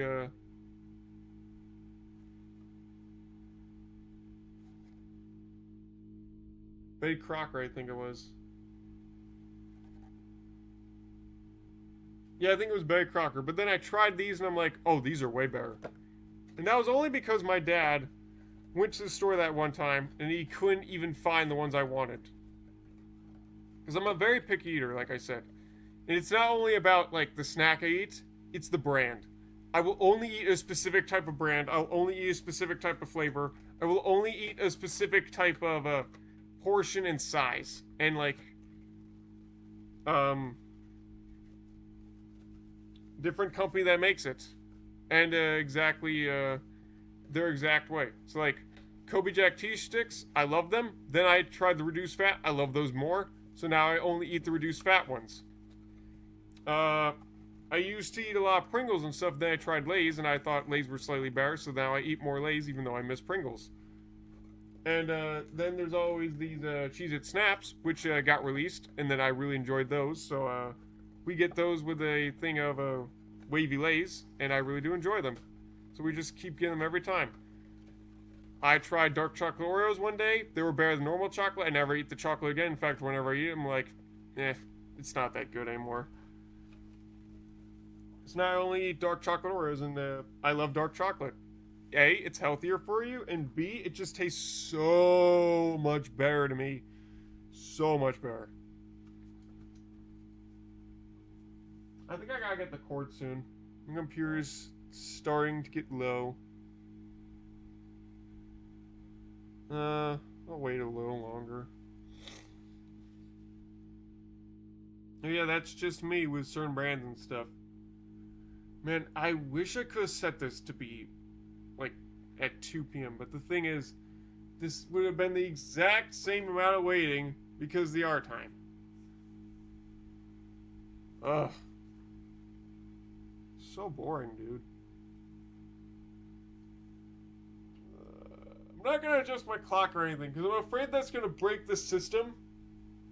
Or it might actually really mess up something. Also, I don't even know how to set my clock differently or anything, so I don't even want to try and mess with that. You just gotta accept the fact that we gotta wait here. I would love to cut this part out for you, but so long as I'm still talking, there's no reason to cut out.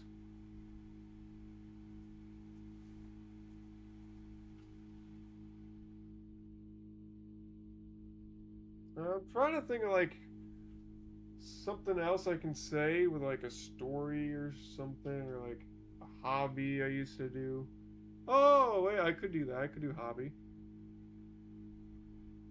Do I do that?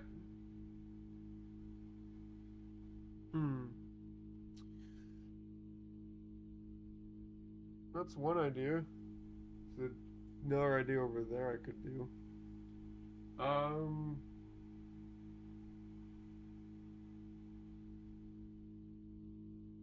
There's an idea over here I could do too, where I could like showcase this.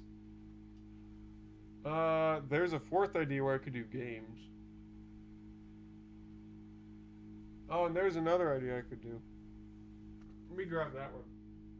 That would actually be interesting. Oh, actually, there are two of them.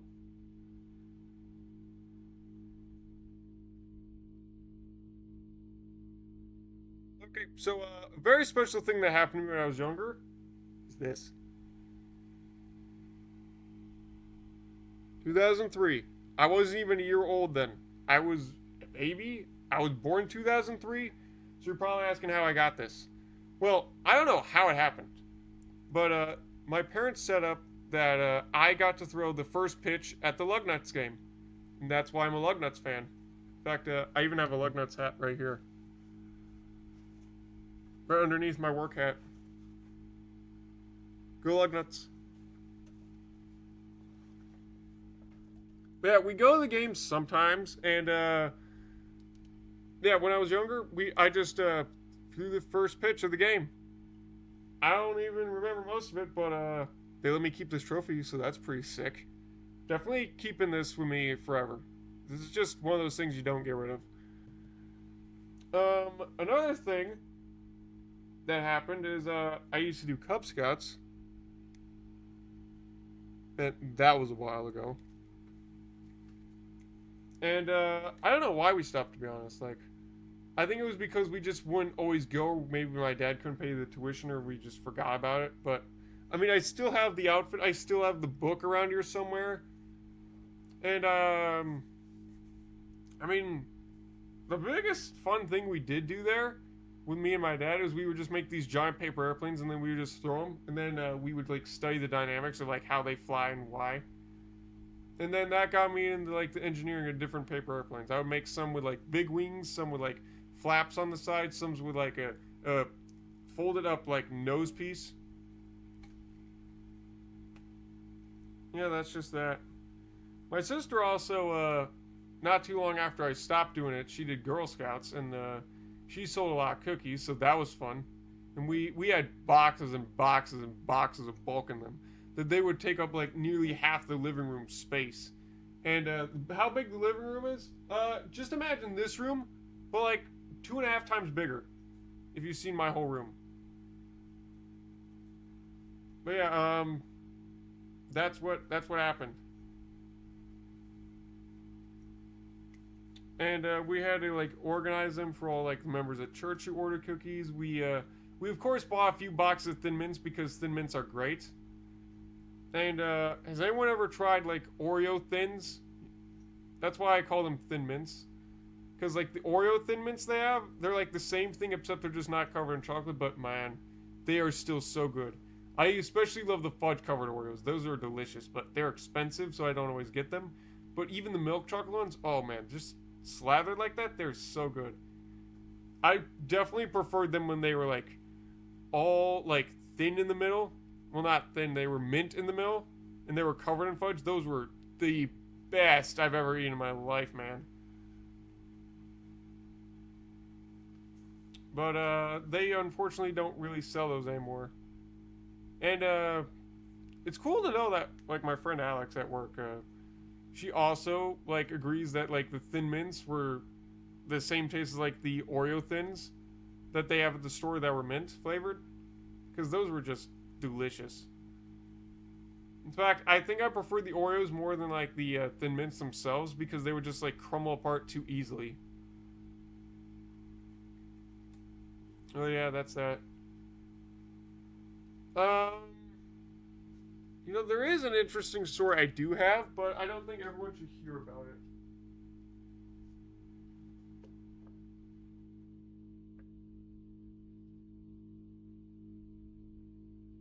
Okay, this isn't going to be a blood warning, but this is going to be a gross warning. For those of you who don't want to hear a gross story, I'll give you the all clear when I move my screen to the center. Okay? So, gross warning.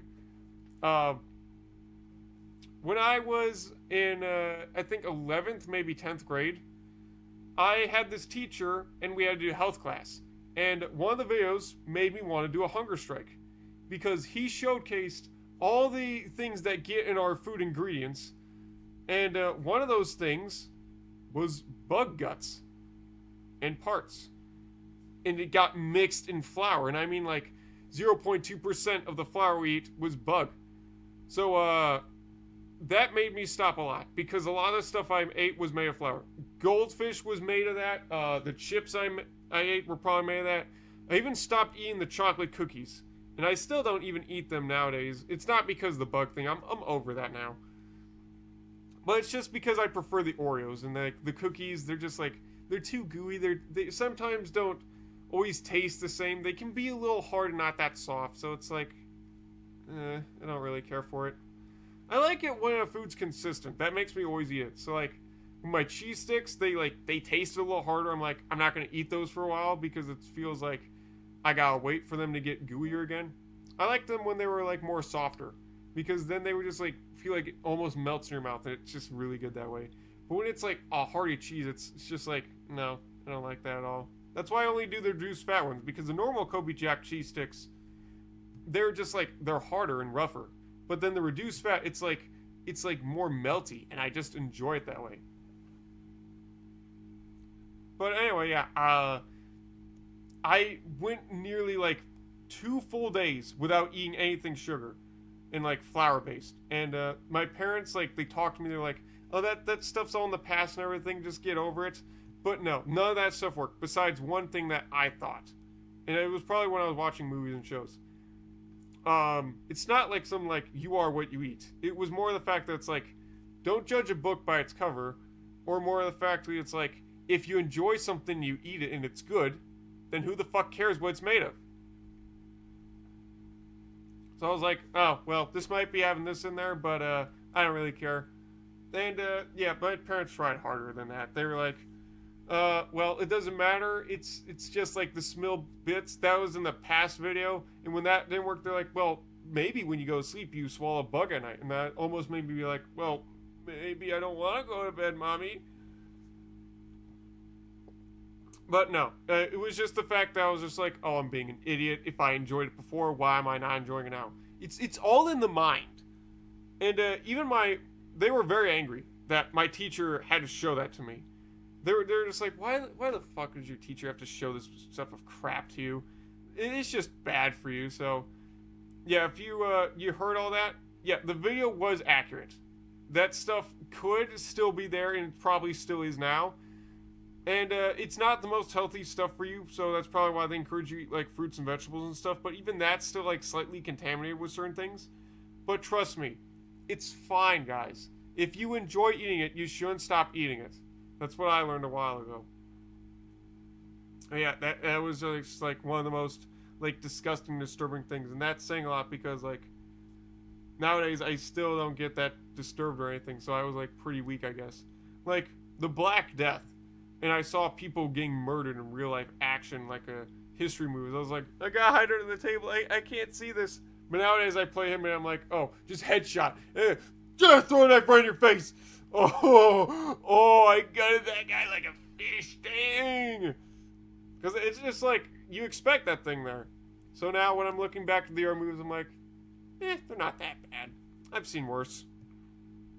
Especially because, like, when I became 18, the first thing I wanted to see was Deadpool. I didn't know what it was, but I knew it was Marvel. So I was like, it must be good. Because I love Marvel and I love the multiverse they've been doing. So I saw it and I was like, whoa. And also, because it was really funny. Wade, or like, I guess his actor, or Ryan Reynolds, he was fucking hilarious as the role, and he nailed it. I especially love what they did at the end of the movie, where it's like a reference to how bad Green Lantern was, and I actually have that DVD over there. That's from my dad. I've never seen it before, but I don't think I will. I've been told it's trash. But they did a whole thing at the end of Deadpool 2 where it's like Ryan Reynolds is like at the script was like, I'm in the big leads now. And then it's like, you're welcome, Canada. And I feel like a lot of us will be thankful too because that movie was probably really bad. I know my dad says he hates it. I know I hear a lot of people on the internet saying they hate it. And even people that are watching reactions, they're always like, oh god, that movie was the worst movie in history. But it was his like starring career. To like becoming one of the funniest iconic actors that we know him to be today. So there is that at least. But yeah, it was his jokes were funny. I enjoyed the way he would just like completely wreck everyone in like the most bloodiest, cruel way because I never seen stuff like that before. The only things I don't really like about are like the more like weird sex jokes and like the sex club because I'm not like one of those people who wants to like who really understands that. I've never had any like a date or anything. I never even like had a girlfriend or well, I mean, I don't know. Um there was this girl in 4th grade, Joy, who I did kiss. And I don't mean just like the nice little like kissed on the hand, kiss on the cheek. No, no, no, no, no. We were young. We were outside during gym class. We looked each other in the eyes and something just happened and we went full on lip contact. And it probably lasted at least 10 seconds. I remember it. I don't remember what it felt like, but I remember it happened, especially because like the teacher went to us and they saw him like they're like, oh my, what the heck are you doing? Get it, stop that! You're not allowed to do that. And I'm like, what did we do? I don't understand because I didn't understand at the time that you're not allowed to do that because you're a kid, and neither did Joy because she was really freaked out. I've known her for quite a while, and oh god, do I even have her contact anymore? Oh, I don't think I do. I have some of her friends though, and they're very close to me as well. But oh no, I don't think I do. Wow, I feel bad for that. Damn, I've not seen her in a while though.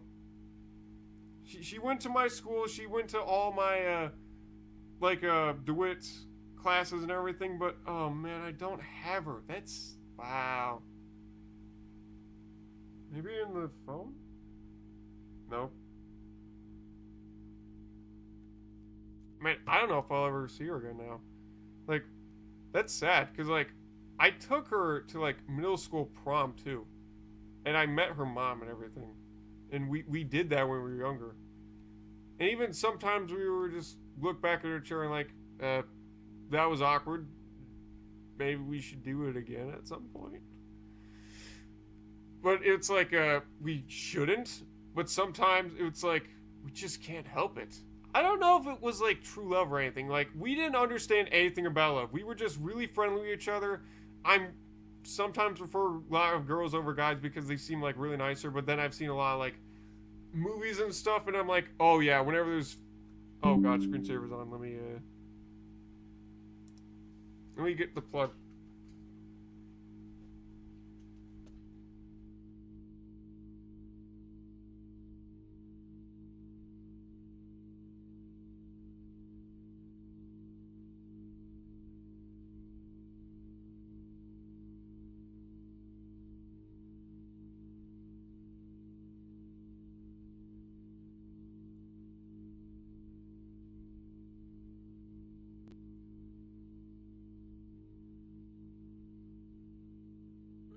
Yeah, that's what happened. Um, we don't even understand why or how we did it. We just went for it because like we were very friendly with each other. We were like best friends at the time, and we were just alone, and we wanted to like give our thanks, and then we just something clicked, and we just went like, and our teacher was very angry at us. So yeah, I don't know what happened.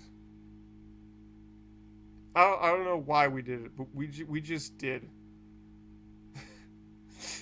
We didn't understand that you're not supposed to do certain things in life. You're not supposed to be doing these things. Or ow, smack my computer. Fuck, it hurts. Oh. But yeah, we were young. We didn't understand we were supposed to not be able to do these things. We didn't even understand what we were doing. We just went for it. I mean, in fact, the story is like the only main reason I can still always remember her. I do miss her a little. Like, I know there's other friends I have on my phone that were like very close to her. Like, there's Claire, and then like there's Claire. Actually, do I even have her number? Oh no, I don't. I have Shaden, and then there's like Sabrina, and what the hell happened to Claire? I remember her. She was very close to her. The thing is, though, I never even had a way of contacting because before then I never even had a phone that could like keep contacts or anything. So now that I'm in college, because like I just got this when I reached high school. Well, not high school, but like the last year of high school, I got this because COVID was like coming to a close, and it's like, oh well, you need a way to be able to contact your friends and stay in touch with them. So they just gave this to me. But yeah, I never was able to get their contact info, I guess. In fact, I think some of them might have moved states and something. I know there was one friend I used to have, Cole, and he moved to Texas, but I don't know what happened to the rest of them. I know Shaden, she's like in another state right now. I think she might be in Tennessee or somewhere. But yeah, they were just like, I was just closer to girls than guys, I guess, with like how friendly we were. Especially because like I see guys all the time, especially like one of my best friend's brothers. That he has a twin brother, and they always like want to wrestle each other, hurt each other. I'm like, why? And the same thing happened to like some other two friends of mine. That's like a friend of my mom, and she has like 8 kids. But the thing is, for some reason, whenever I'm like doing a sleepover with those two boys, they always just seem to want to get on top of each other and like punch each other and stuff. I'm like, why? Why are you doing these things? You shouldn't hurt each other.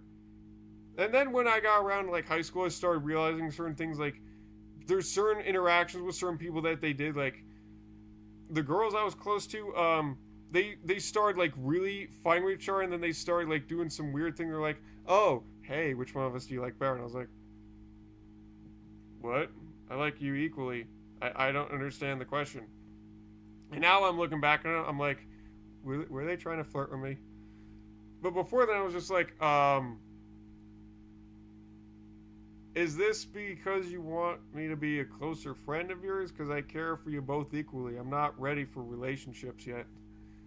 And I'm still not. Like, I don't think I'll. There's going to probably be a point where I will be ready, or like when I'll probably just start it. I mean, if it happens, then I guess it will just happen. Like, I don't know. I don't know. Maybe I'll see Joy again at some point, and maybe we'll get that shot. I mean, I've still got like feelings for like you can't take back what you've done in the past. You just gotta like move on with it. But like I just don't know. Like she's somewhere. She's having a good time. I hope. That's that. Some of my friends have started to like make drastic changes. You ever notice like how they're not like the way they used to be when they were younger?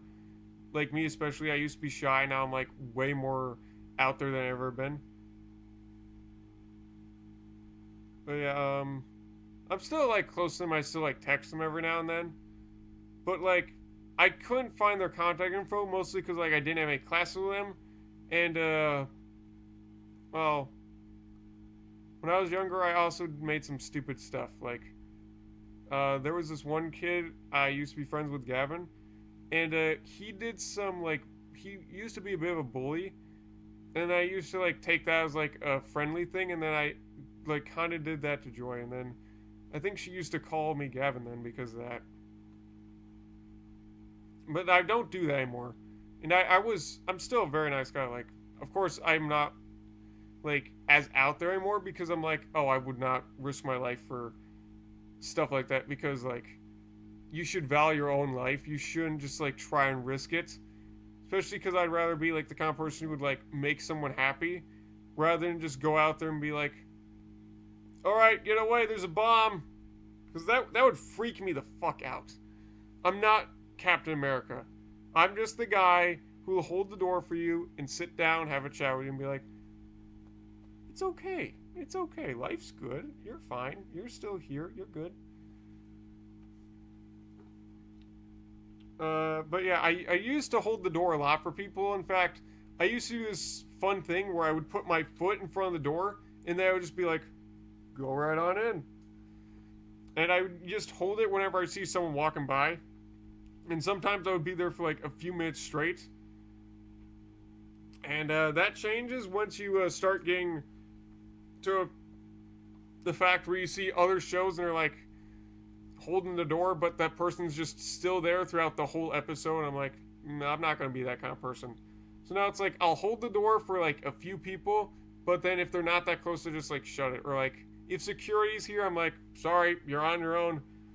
But if I see them outside and there's no way I can't avoid them, be like, all right, go on. But if you lost your star card, you better go to the office and go get it. So, I mean, you just can't control things like that. And like, I'm still a nice guy. Whenever someone asks me for a favor and there's something I can do about it, be like, yeah, I'm right here. What do you want? What do you want me to do? And even if it's something simple like, go fix the copy machine, or no, go get rid of a stack of papers, or go get me another drink of water. Like, I just need you to find this certain piece. Can you find me this piece if you've seen it? And I'll be like, every time, yes, yes, yes. And I used to be very nice around like our things, especially when we were like in high school. I would always like walk down my mom's work because she used to work at like first grade then, I believe. And I would walk down there, and whenever there was like some trouble that the office need, I would be like, yeah, I'm okay. Do you want me to like stack these papers? You want me to carry them down to the next building? And that was cool. It was very fun doing that. I do want to say like I wasn't that strong. Like my sister is stronger than me. Like this is this is very weak. I don't work out. I don't run. You can at some points when you're looking at my hands, I think you can see the veins. Like even if you feel me, like there's certain points where it's nothing but just bone and veins and just the bare skin. Like I showed you my chest. It goes inward. I'm not that strong or I'm not that healthy.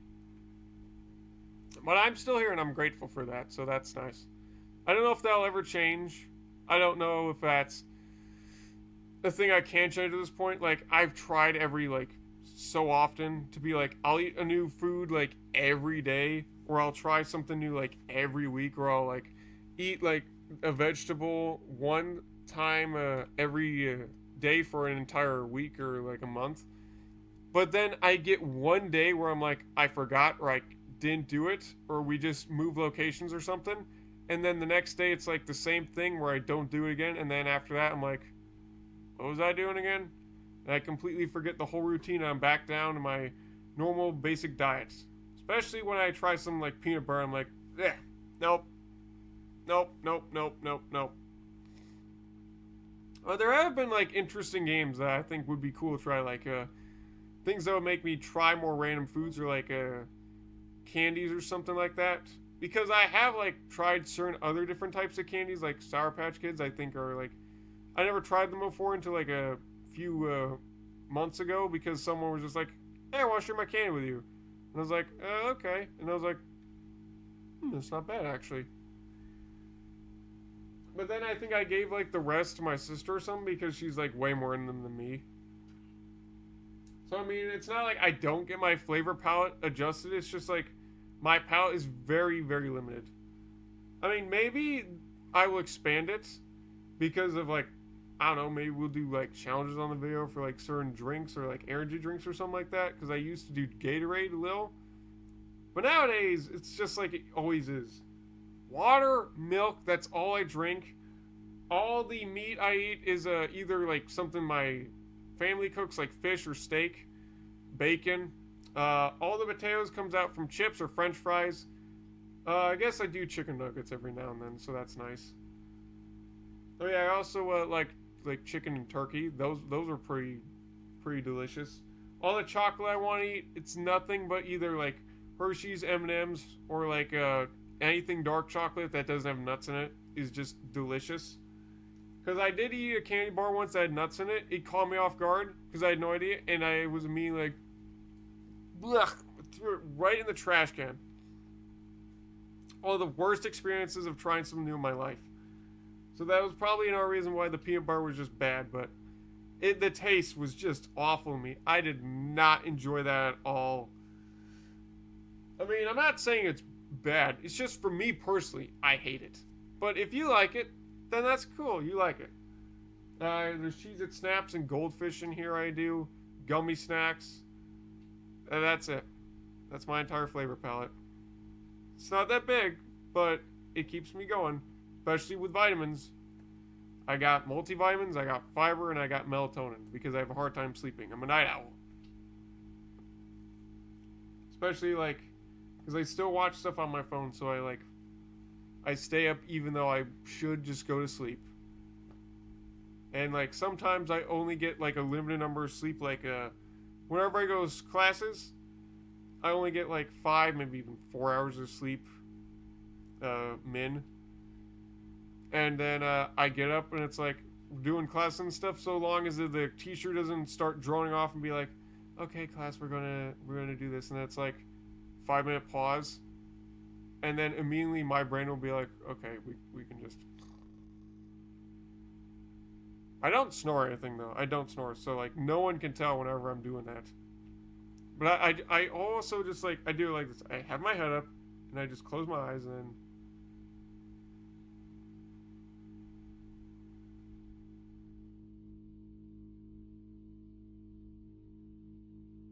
And that's how it would work. And, sometimes I blink them open and I only get like maybe half an hour tops of extra rest, but all that goes a long way. Like my sleep schedule is very, very poor, which is why I make a lot of it up on the weekdays. no, not the weekdays, the weekends, where I get to like not only not to just like wake up at like 11, sometimes even just bare noon, because I just need that extra sleep then, and I can take it. But I do have like an overall goal that we will not like stay asleep that long, and then like today where I got up at like 10:30 ish, or maybe even I think it was just like 10:10. It was good. I like getting up at 10. That's a good time. My goal I wanted when I was younger would be something like 8, but because like YouTube and everything now, I think 10's a better goal, especially with like the 11 a.m. slot video being in there, and I can just like eat breakfast and like get ready for the day at 10, and then it will only take me like an hour or two, and then I can start recording and be like, okay, we're past this, or we can just start the live stream now. So yeah, I think that's a good time. Then we still have 58 minutes. Oh my god, I forgot to put the screen in the center of the thing where the gross food and stuff. I'm sorry, I forgot. I have a forgetful memory. If you want to go back, there was a story about my food palette. So if you want to hear that again, feel free to let me know. I'll put it in our video somewhere. And I think you also missed out on the fact that there are certain things I don't like. And yeah, that just about be the stuff you did miss, I believe. But we still have like 56 minutes before we can actually focus back on the safe. So this is just the worst and worst. My stomach's getting hungry, but I can usually force that. Like I've said before, I played City Skylines for like 15 hours straight. No, not 15.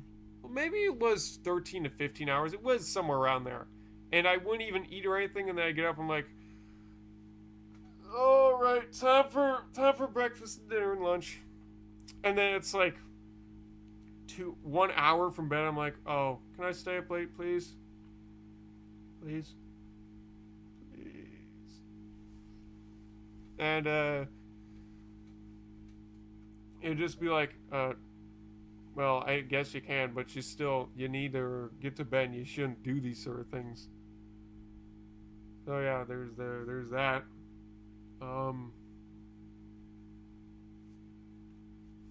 What else can we talk about? Well, there was a bunch of stuff I point out before I want to do that. There is, I think something I really would like to discuss about, like, I mean, we talked about interests of mine. Let's talk about things I hate. I think people would be very interested to know stuff I don't like.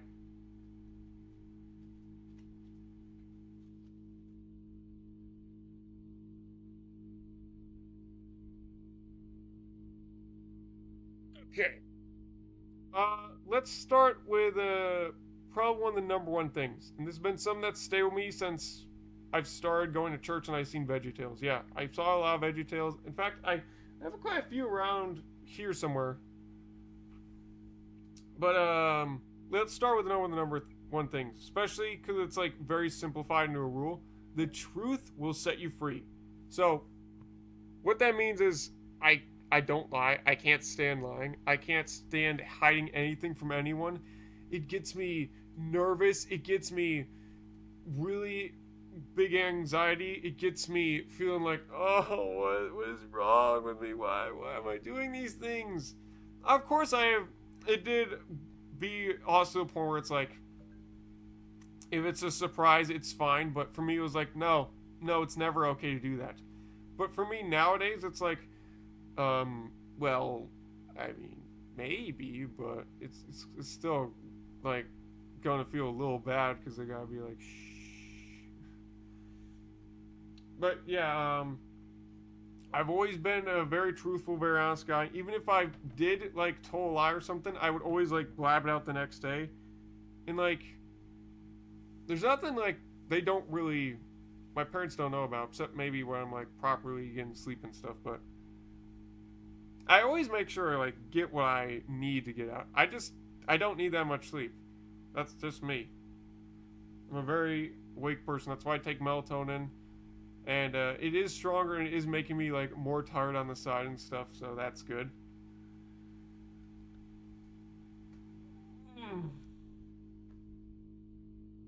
But yeah, I've always been a nice, truthful person, and I am also to the point. I was also at the point. I'm still at that point where it's like, whenever I watch someone lying, it's just like, oh God, I can't watch this. Especially like in movies and stuff. Whenever I know someone's lying, I just can't watch it. I can't look at them. I can't stand them. I just need to close my eyes and put my hands behind my face and be like, no, stop. What the hell are you doing? What do you mean? What is wrong with you? Even if it's like slightly funny, I'm just like, no, it's cringe. I can't do it. I can't watch this. That's just for me. I don't even understand what is cringe actually. Hey Siri, define cringe. As a verb, cringe means bend one's head and body in fear or in a servile manner. Do you want to hear the remaining one? Sure. As a noun, it means an act of cringing.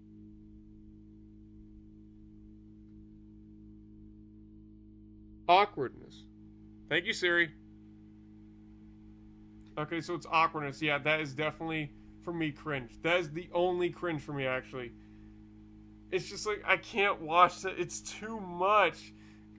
Especially because I know like they're going to get their karma or something, and I like the person, and it's like, God, what are you doing? What is wrong with you? Why would you do these things? Stop! I can't look at you anymore. I trusted you.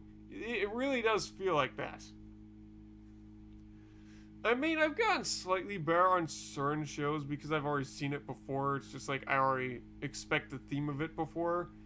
But if it's not like a murder mystery, or it's not like a mystery, or it's just like somewhere it's like a nice person and they just like flat out lie, and it's something actually kind of important, I'll just be like, no, no, why would you do this? What is wrong with you? Why?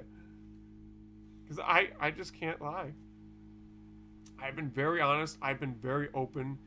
The only stuff that you don't know about is just like stuff that I'm trying to keep a secret for a bit because it's like a project or something. But if it is something I haven't mentioned yet, it might be because like either I don't remember it, or maybe it's just something like very personal that like no one should know about.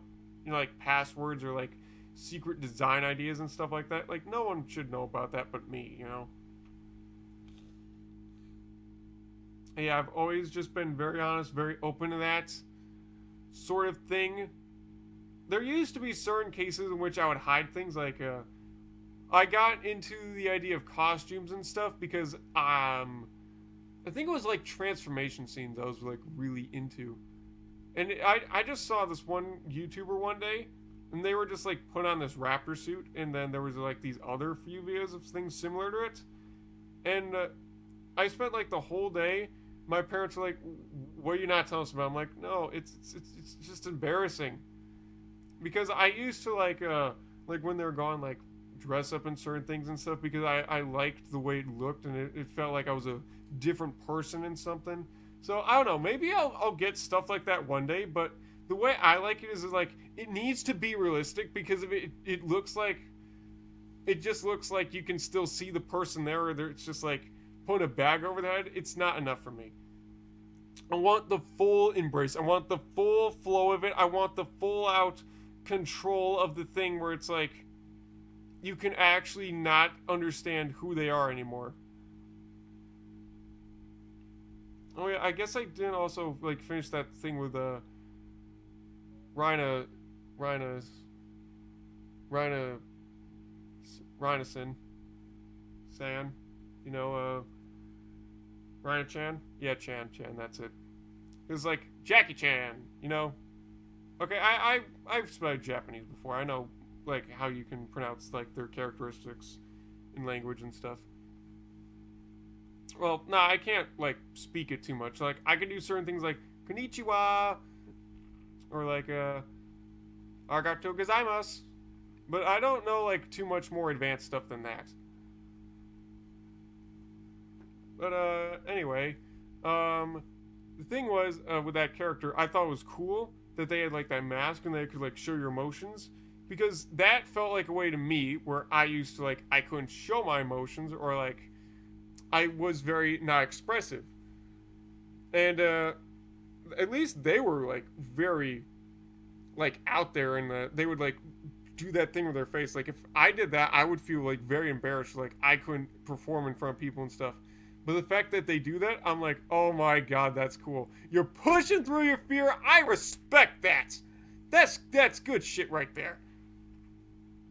That's what I feel like a lot of people should do. Like they should be more expressive. Don't hide the fact of you like this or you're Whovian, you like to dress up, you like cosplay, you like to play games, or you just like to say weird shit for the sake of weird shit, or you like to just make people angry. Do what you do that makes you happy. That's what you should do. That's why I'm doing this. That's why I'm saying a lot of things like this now, and that's why I'm being more expressive than I've ever been on certain things. Of course, for like certain videos where I still watch it, I still like to mute it because it's like I don't trust they're gonna be like the most friendliest with the language, and I just like no. I'd rather not hear about your weird area or something, because I'm just afraid they're gonna do that. Also, sometimes I just like watching it and be like, "Ooh, this is a good transformation," and then they have like this weird like da da da da da da da music here, or like talking. And I'm like, no, stop! I don't want to listen to that. I just want to watch and see how cool it looks to be emerged like that. And there are also like certain outfits like I'm really into, like a FNAF cosplay. That's really freaking cool one. I mean anime. I mean it's not like I hate anime. It's just I don't watch enough of it. So whenever I see it, I'm just like, oh, I don't know who you are, but I mean, you're anime. I can tell with that. um, there's also like certain like Star Wars get up that's cool. Mostly for me though, it's like monsters and beasts and like total full body immersion that needs to happen. So like what I mean for that is I'm not too into the like the makeup ones. I'm more into the fact like because like I've seen a lot of zombie movies and stuff. I'm like, oh, that's interesting, but I can still tell you're human and stuff. But for me, it's like if you can like pull off this role and you can like try and fool someone to think like that is something entirely straight from a video game or a movie. I love that stuff. That is just freaking amazing. And of course, there's like fursuiters and stuff like that I watch that are like obviously kind of obvious that it's like not from a movie or genre or anything, but like that. But they're very expressive and stuff, and I very much support the way they've been like making their content and stuff. And I'm like, go you! You're doing fantastic. I haven't like commented too much on their videos yet, but I have commented on a few since I've gotten like more out there. But it's mostly because like I have nothing else to say other than it's like, oh, that's cool. That's very cool. Go you. But yeah, for me back then it was just like I don't know why I started doing it. I just thought it was cool that they're like they made these outfits and then they put them on and it's like, oh, you're not even you anymore. You're like this whole other creature, this thing, and it's just so cool that way. But for nowadays, it's like I understand it. It's the transformation. So like you remember what I told you about with the Kids Next Door Operation Zero, where Grandpa like regains his memories and then he just like transforms into like his overpowered form self. Um, that might be one of the reasons I really enjoy things like that because it's so cool seeing someone go from truly innocent to like and they just like become either like pure evil or like someone completely else entirely.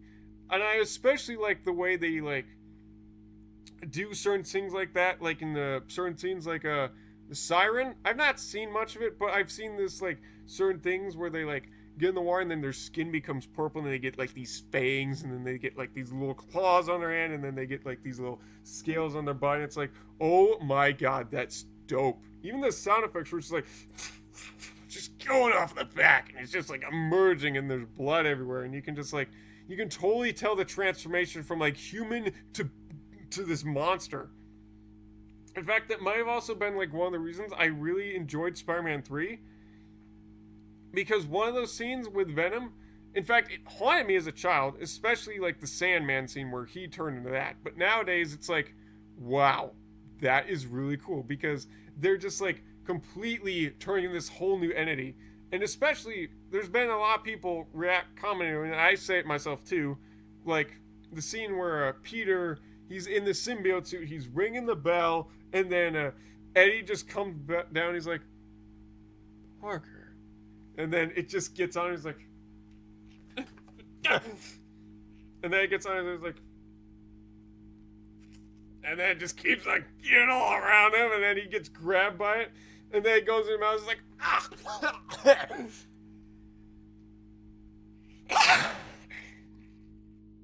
I loved that scene, especially like the whole like face reveal, just like the venom underneath it, and just like the hiss. I loved that shit. It was fantastic because it was the symbolism of the suit and Parker going from like heaven all the way down to hell. It's incredible to see like how they can change their dynamic and characteristic and become this demon, this monster, this person you never expect who could be pure evil. It's just fantastic. It's honestly, it feels a lot like Psycho now that I think about it, which is probably one of the main reasons I love Psycho.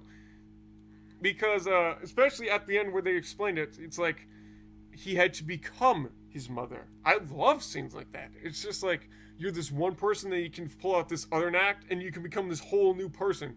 I love stuff like that. I'm just like, you're phenomenal. You're phenomenal. Give yourself a round of applause. You're a beautiful being. And it really is a talent to do stuff like that. So that's why I'm very appreciative for like and supportive of like the people that can create stuff like that. I'm very much into like watching cosplay and stuff like that because it's very interesting to see like what they can come up with and what they can create, but also like how they can make it feel as if it's actually the person we know and it's based off of. And it's really cool that way. Of course, there are like other things though, like rules for me. That's like for me it's like it's sort of a personal thing. Like clowns, I really don't like seeing like those sort of things. Well, there are like a few good ones, like Pennywise, I guess, was like really cool. Like the way his mouth opens and everything was very interesting because like I'm getting now recently into horror movies. So like if you ask me if I've seen Saw or I've seen like It or like Jason X or anything like that, my answer will be no. I've seen Scream. I've seen a lot of Hitchcock classics in the back there. Um, God, what is another? I've seen Coraline. I really wouldn't count that as horror. I've seen Goosebumps, but again, I wouldn't count that as horror. I've seen Get Out, but that was because that was from a class assignment. God,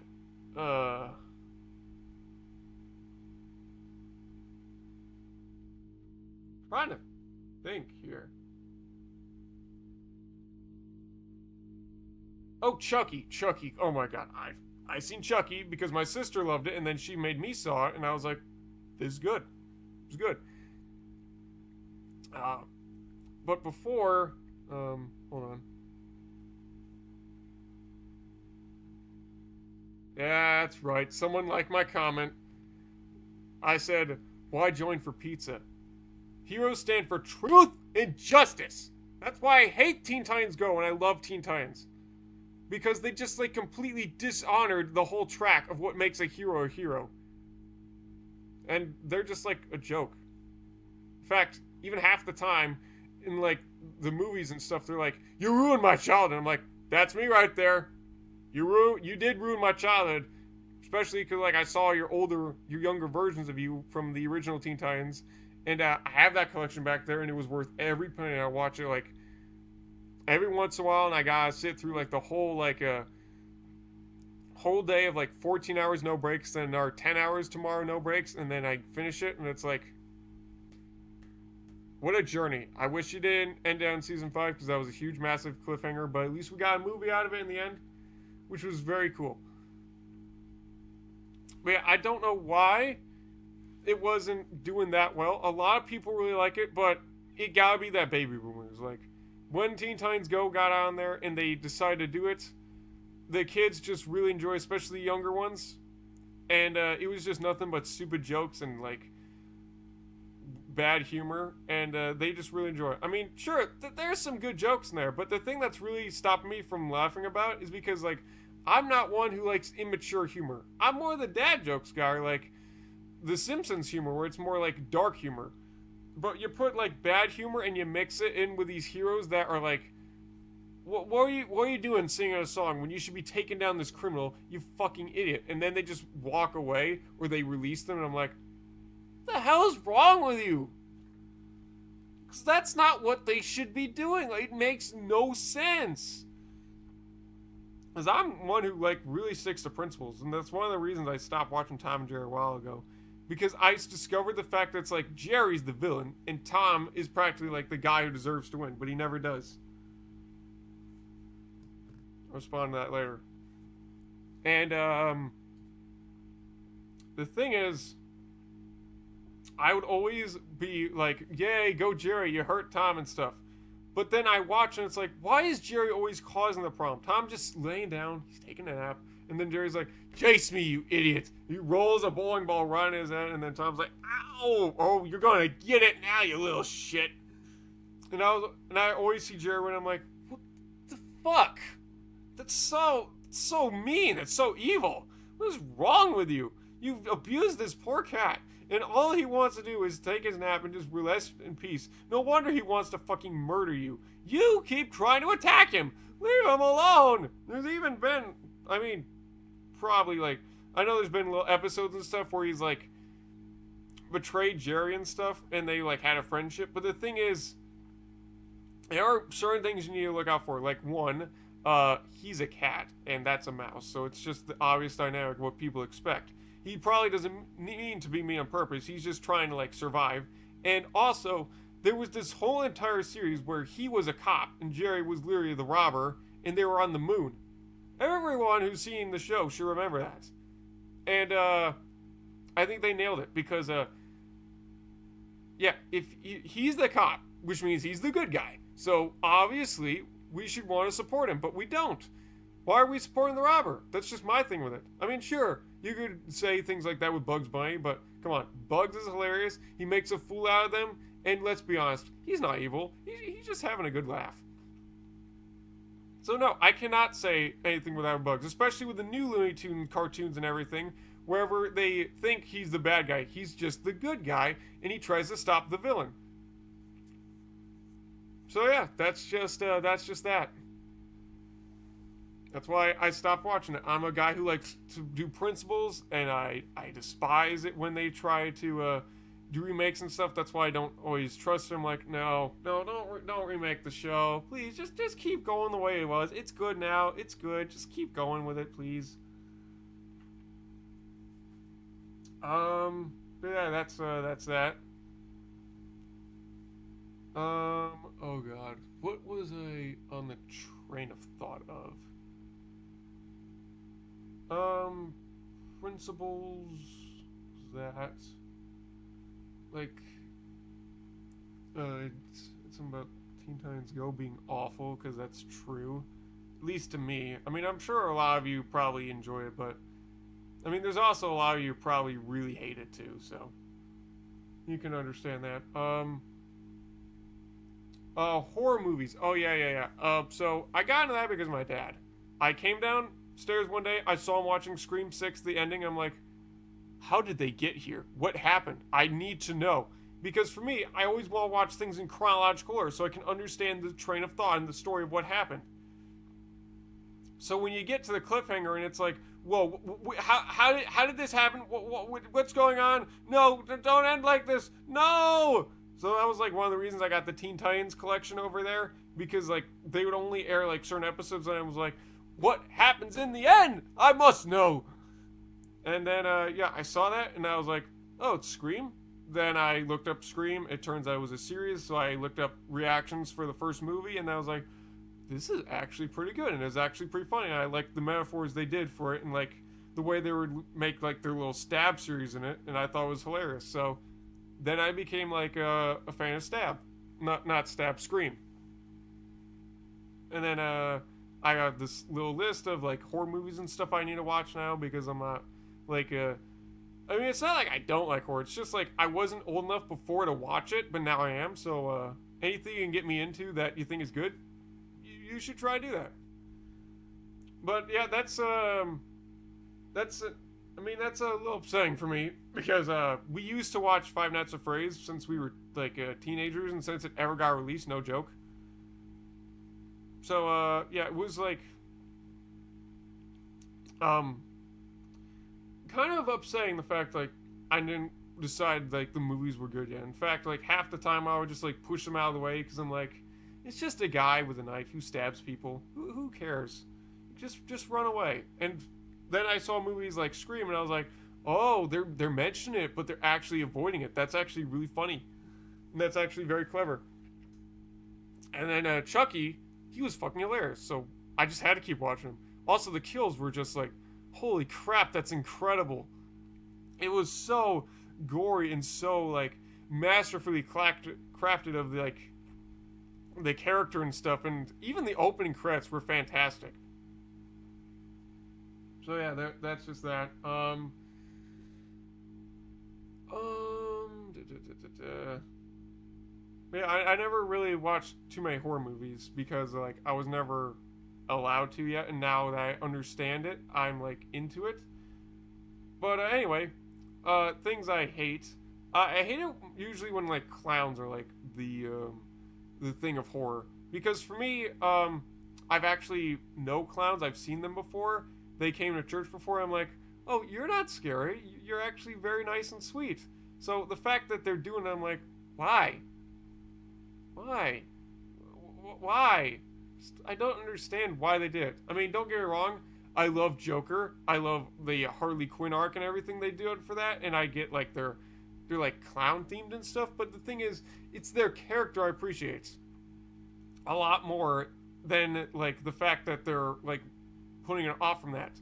Like when you put in just any clown in the movie, like, and they just like want to murder you or something. I'm like, I don't like that. But then you actually give them some character and stuff. I'm like, it's not the clown that is making me hate it. It's like, yeah, it's the clown that makes me hate it. But then I see the character behind him. Like, okay, well, you're cool, but your outfit could be changed. That's all I'm gonna say. So yeah, that's why at first I was like, nah, I don't want to see anything with it or Pennywise. But I saw someone react to it, and I was like, okay, this is actually pretty cool movie, pretty creepy idea. I like it, especially like the effects they do, like his whole jaw opening up. That was freaky. That was incredibly well done. Of course, I haven't like seen the full thing because it was like a reaction, like I said. So maybe one day I'll do a full fledged reaction to it. Who knows? And I mean, I can't.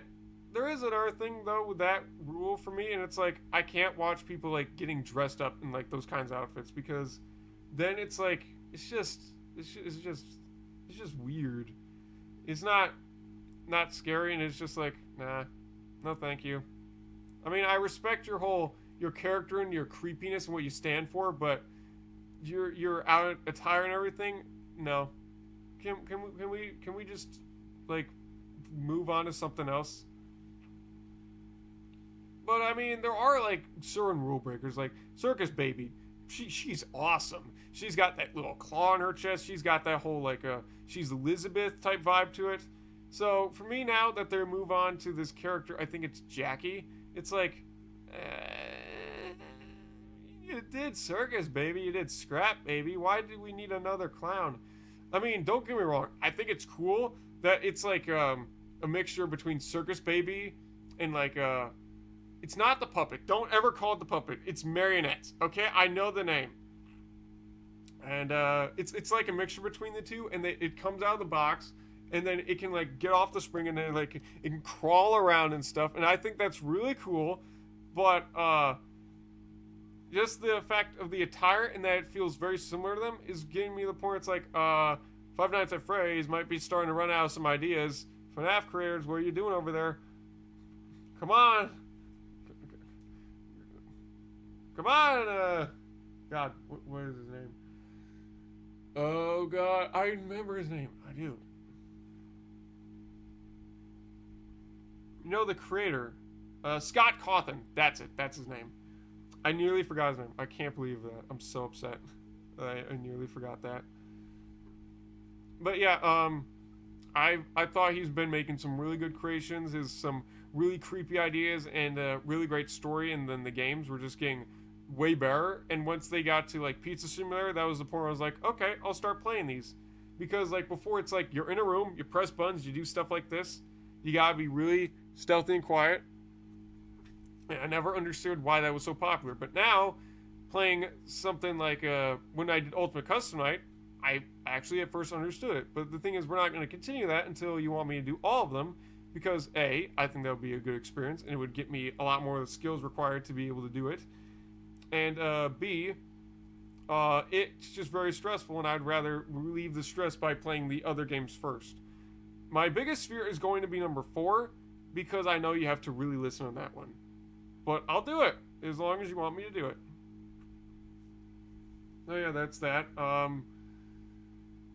yeah, I at this point, I know he's like doing things like Freddy Fazbear, which is obviously just like a remake of like Freddy, and like Chica and all the things like Bonnie all have their own remakes. But like when you did some like Montgomery Gator and Rockstar Fox, Foxy, no, not Foxy, it's Roxanne Wolf.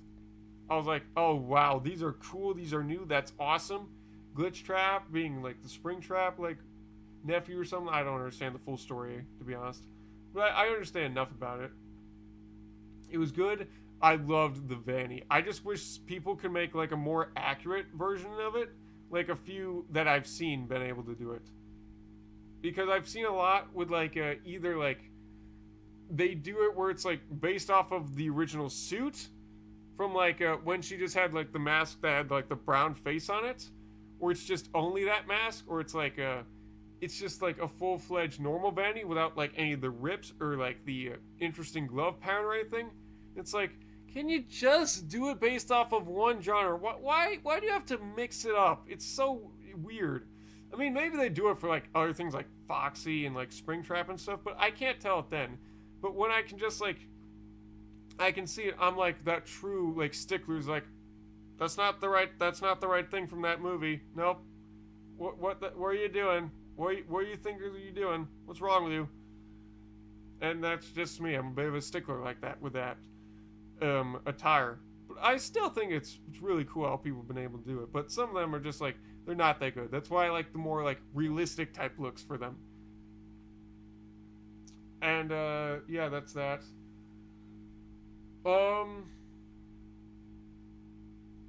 Okay, I think we should probably have talked about the things I hate now. So like the truth telling everything. Oh yeah, that led me on to the topic of like cosplay and stuff. Okay. One thing I don't like is clickbait, which is again going with the whole idea of like I do research on games now because they just go and clickbait me. So whenever I see a video description or like an image, and I'm like, ooh, that looks cool. Because like before I would like click the video and be like, this isn't what you promised me, and I get clickbait, and nowadays it's like I look at it, I'm like, ooh, that's cool. So I skim through it until I find the part where they showed it, and then I'm like, I didn't see it. Especially in the comments where they're like, oh, you clickbaited me. I'm like, oh, well, I'm not going to watch it now because you clickbaited me. That's just me. I don't care how good people may say it is, you clickbait me, you don't deserve my content. You don't deserve my viewing eyes. So I just immediately am like, I'm going on to the next thing. Bye. Especially with like people I recognize that I've seen clickbait me before. I'm like, nope, I'm never going to watch you again. I don't care if this looks interesting, I'm gone. Because I don't trust you. So yeah, I have a huge thing on trust. You break it, and it's never going to be reformed. Which is one of the reasons why we have a puppy downstairs. And the moment it bit me, I never looked at it again in my life. Or I'm just like, you're dead to me. You betrayed my trust. Now you don't deserve any of my love. And look, I get like, maybe they're supposed to nibble or stuff like that. But the thing is like, it was still like that at the first. Because like, Actually, I'll show you in just a minute. Let me just first respond to what someone said.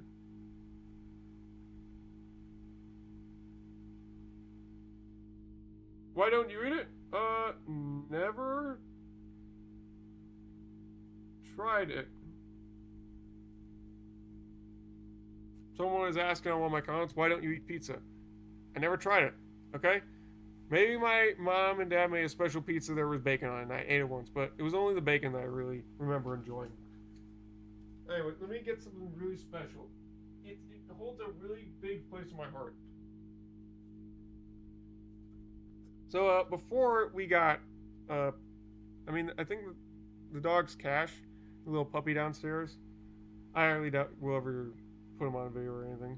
But before that, we had a very sweet dog named North, and he's only been gone for about like a year now, so it's a little upsetting. But I'm over it, especially for me, where it's like family and loved ones. I still keep that there. I keep it right next to my Xbox, so like he can always like be in the viewing eyes of me. But for me, it was always like when people die, you gotta move on, and I learned that quickly because well, first my Aunt Brandon and Uncle Matt's dog that died, and then my mom's like mom and dad, they died, and I was like, I'm sorry, but for me it was like I didn't cry, didn't shed a single tear. I was just like, okay, well, it happened. Bye. You just gotta move on. I mean, sure, it still hurts, but like, death is a part of life. You gotta accept it, and I've accepted that. I was a little upset though when North passed away. Like, he was our first dog. He was very special, and we only got him because of me. Because for me, when I was younger, I was really terrified of animals. But then one dog came in on school, and it was actually very sweet. And I was like, hey, maybe we should get a dog. Maybe it'll get me out of my comfort zone more. Maybe it'll get me to be less afraid of animals. But whenever someone would bark at me, I'm like, no, don't hit me, please don't bite me. Or like whenever there was a cat around, I'm like, okay, you just do you. I'm just gonna be over here. It might have been because of the major big things, like a lot of pets can be like spiders or snakes, and then like those can get you really hurt or something. But yeah, I've seen a lot of dogs. In fact, one of our friends in the neighborhood got bit by one of our neighbor's dogs right in the leg. We could actually see it. And I was like, oh.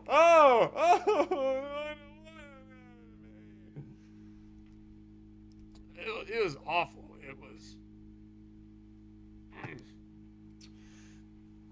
And that was one of the like huge reasons why I've always been like afraid of dogs and pets. Nowadays, I'm more over it.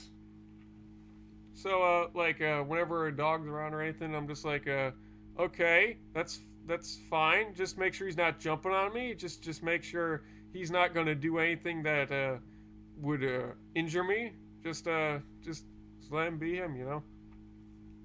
I mean, a lot of the neighbors and a lot of our friends, they put them like away where somewhere they won't bother. But if they assure me it'll be fine, then I'm like, oh, okay, that's fine. But if I have food out or anything, I'm like, nope, you gotta put them away, okay? My food for me only. I don't want anything on me, okay? Especially like with the puppies, like whenever they try and get on my leg, I'm like, ow, stop jumping on me, you're hurting me.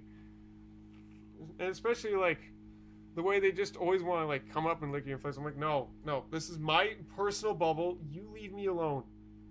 Which is probably why I'm more of a cat person. At least I think I would be. Especially because like our godfather, he has like a few cats around, and whenever they come up, I'm like, oh, hi there, little one. What are you doing? Very sweet.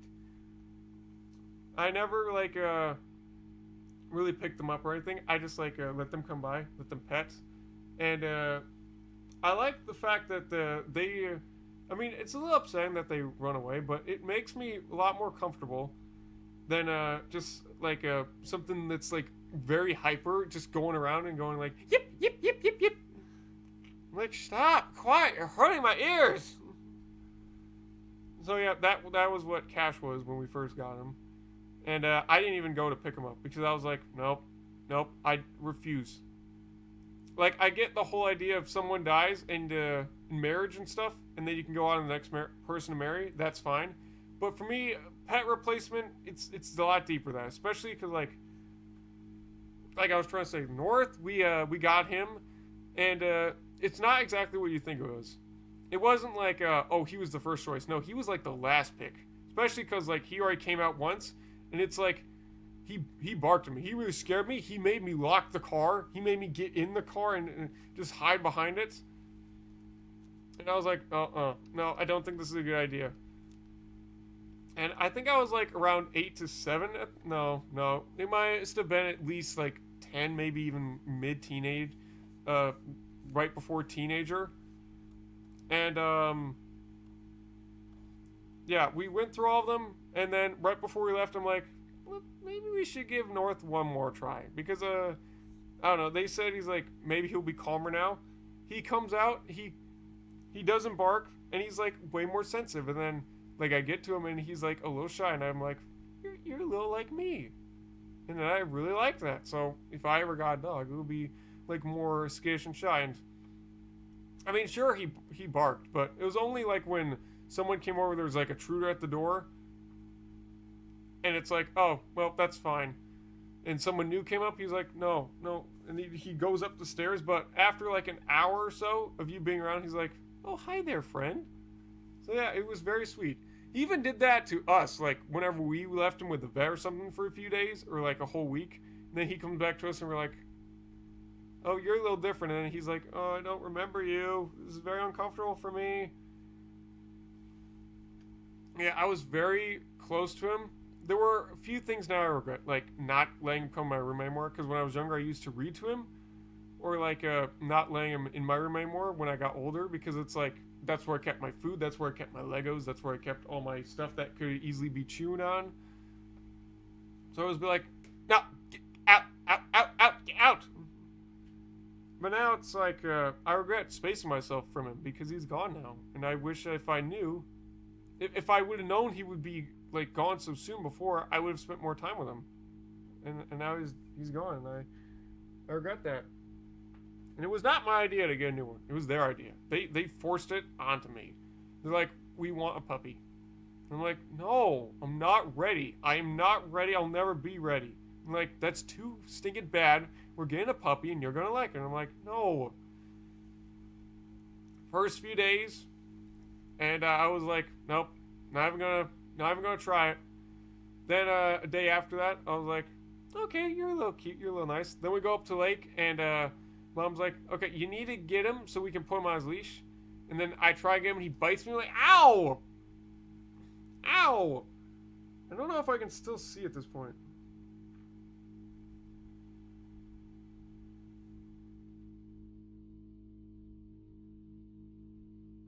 Kind of see it, I guess, there. But yeah, he bit me, and it left like this little scar on my hand. I mean, maybe it's like gone at this point, but I can still slightly like remember where it was, and I can still like kind of see like the little dents, and it stayed like that for at least a few months. And I've never like either like talked, looked at, or even like pet Cash since. You broke my trust. Now you deserve nothing. Because before we had like a mutual relationship, it's like I respect you, you respect me, you won't jump on me, where everything's gonna be fine. You get around me, you jump on me, I'm like, no, go, stop it. So yeah, now whenever I come downstairs, like, okay, we can't let him around Gabe because he's just not a fan of him. And it's not like I hate him or anything. It's just like I don't respect him because he didn't respect me type of thing. It's like a neutral vibe now, very neutral. And I just don't want him around because whenever I go downstairs, it's just whenever I get food. So if he's jumping on me when I get food, I'm gonna drop it and then he's gonna eat it. And I'm like, no, stop it. Or whenever, because he's a puppy, so he's gonna jump on my legs. I'm like, ow, stop! Your nails are so sharp. You're clogging my skin. Stop it. So they just leave him alone, and I just don't appreciate him. I mean, it's just like I said, like, you betray my trust, I don't give you my trust back. That's just how I am. Okay? You betrayed me. I did nothing. So yeah, I've just been very distant. In fact, I barely even mention his name or even look in his general direction anymore. And it's been like that for at least a few months now. I don't know if anything will ever change with that. I don't know. I mean, you could call me pretty, you could call me pretty strict with that, but the thing is, trust is a two-way street. I went one way, and then the dog just completely went in the other direction and didn't decide to do anything about it. So I keep going the one way, and you can keep going the other way, and nothing will ever happen. That's just me. Maybe I can hold a bit of a grudge. You could say that, but I was betrayed, so you get nothing back. That's just me. And I was even like that with my parents, because like one time they prank called me. I'm like, oh my god, what's wrong? Because they were talking to me in like a tone where it's like, what's going on? Are you hurt? Are you okay? And they're like, we're getting McDonald's. Everything's okay, but we need your help. And I'm like, what's going on? What's going on? And then they come back and they come laughing. And I'm like, what the hell? And they're like, it was just a joke. Where everything's fine. I'm like, I yelled at them even. I'm like, you do not do that to me. My phone is for emergencies only. This number is for emergencies only. You do not call me unless you're actually hurt or you're going to die or there's actually just an emergency happening. Okay? You do not trick me. I even told them that's strike one. If you keep doing this to me, I will never trust you again. And I still mean that to this day. And I hope they remember that. They never like joked me like that again and anything that was like really serious. So yeah. I mean, sure, like, my mom and dad, they intervened. They're like, okay, calm down. It's just a joke. Stop being so serious. I'm like, no, are you kidding me? You lied to me, and you lied to me about something that actually made me really worried for you. I thought you were hurt, or in a ditch or something. And I was seriously like that. Because that's how it sounded. It sounded like they were hurt, they were in trouble or something, and I was very worried. And then they come home giggling at me. I'm like, you sons of bitches. I didn't swear or anything like that because I didn't know how to at that point. But I was very, very pissed. So, yeah, now it's like, phone, only important things only. Okay? There's no more of this goofing around. And I don't do pranks or anything like that. Like, someone ever did that to me, I'm like, oh, you're gonna pay. You're gonna know the full meaning of pain, my friend. So yeah, I'm always very cautious with things like that. I mean, maybe if you did like a little joke where it's like not that bad, where it's like you have a few ice in your clap instead of just one, where it's like oh look over there. Oh, there was nothing over there. My bad. Or like a little just joke on the side. I'm like, okay, that was funny. But when you come to me and it makes it seem like very serious and you're hurt, I'm like,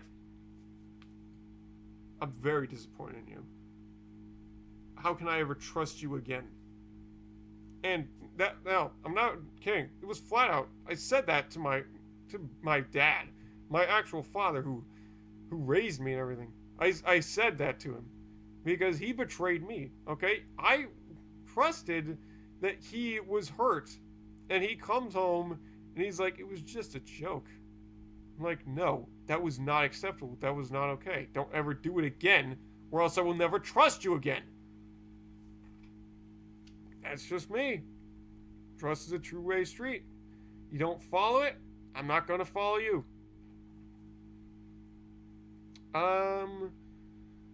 There is also, like, something else I know that, like, I can't stand. And, it has something to do with Grogu. You can call him the child if you want, but you must never call him the baby Y word, okay? That is not what he is, okay? That's why I'm looking at merchandise and everything. I'm like, did you even see The Mandalorian? So whenever I see it, I'm like, no, you don't deserve any of the money. that came out of that pocketbook because of this merch, because you're a fucking liar. You did not get the permission to do this. You did not see the show. Because I saw The Mandalorian. I understood his name, and a lot of people else didn't. And even when my dad says, I'm like,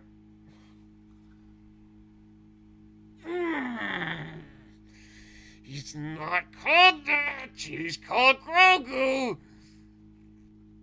Okay, how many people have like heard that before? Like, I don't even know where that came from. I get he's the same species as Yoda, but that is not what he is. He is Grogu. That is all he is. Stop calling him that. It's a fucking lie. And I'm not kidding. Like, whenever I hear it, I get steamed. I can't help putting my foot down. I can't help stopping. I can't help like crunching up my face and just being like, I'm gonna whoop somebody today. I need a pillow to punch right now. That's it. That's just one of the really huge things I like, because for me, it's like, you lied, you don't know who it is, ergo, you don't deserve any of the credit for it, and they're still getting the credit anyway. So it feels like they're fucking thieves. That's why I'm like, nope, I hate you. You don't deserve any of this. Stop it. You know nothing. You're a fraud. You're a liar. You're a sham. That's just what it's been. And yeah, I did watch the season 1 and 2 at the time then, so yeah, I was very clear and aware of who it actually was and why. So just seeing all these people getting away with all these sick tricks and just not even like explaining it all, I was like, no, you're just trying to get money and ripping off of this other business. Fuck you.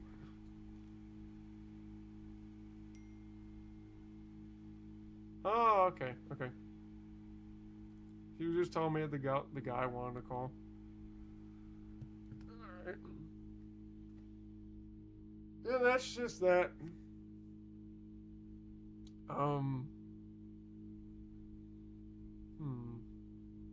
Now what? I mean, I can't call the guy now, because, like, we're doing this. I'll probably do it right after, especially because, like, I need to go to the bathroom. I'm hungry a little. So there's that. I was really hoping this wouldn't be so long. I really hope we can get to the other, like, few things I wanted to do today. I mean, we should be able to. It was just also that I was hoping, like, we would have ample time so I could also, like, do a bit of the work today for, like, what I need to get done before Monday. But if not, it's no big deal. We have plenty of time. Like, for me, you guys come first now. Everything I do has always been for you. I've always put you ahead of everything else, even though I've been told not to. Because I, for one, believe that we are good enough and we can achieve this goal one day. And two, I've just been really enjoying it, and I know that one day it will really make a lot of you happy. That's always been my goal. It's never been about the money. The money is just the only way that we can make this run financially. But for me, I've always been trying to make the sacrifice. That's why I have, like, this our job and these other plans, so that, like, I'm not relying on you. I'm only putting this as a way to be like, this is a channel, you know, for you. And what was the way to put it? It's a channel by me for you. I'm giving back my respect for you two. I'm giving back all the, like, appreciation, the joy I've gotten out of it by making, like, humorous content and, like, serious stuff, and just stuff that will make you smile or make you feel like the world is not shit. Just good stuff like that. That's all I'm trying to do. I'm trying to make you happy, and that's just all my ever goal has been ever since starting it.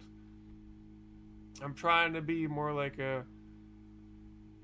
not being in for the riches, not being in for to prove that I can do it. I'm being here because I just want to make you smile today. So, if you're watching this still, give yourself a nice pat on the back, because you've been doing fantastic, and we have less than 5 minutes before the shave should officially open. And if it doesn't, then you can officially say we wasted a good talk session. Good talk. Funny thing, I never really... my mom does this stuff a lot of the time in the past, and I always tell her hurry up, Now we do it, and I'm like, I understand it now. There's just a lot to talk about nowadays. You're catching up with your friend, your family. You got a lot of stuff on your mind. I get it. It makes sense. Oh, if you do that, or someone who does do it, just let them have their time, okay? Just let them talk. It's good to talk. It feels great. And I wish I did a lot more in the past, because before I was just like a very shut box, but now I'm like a very, very talkative box. I'm just like blah blah blah blah blah blah blah blah blah blah blah, and you can't shut my lid. It's just full blown open. The lock's been shattered. The cardboard's been rippled, and there's just wind and laughter and everything that could ever exist coming right out of the box. That's just me now.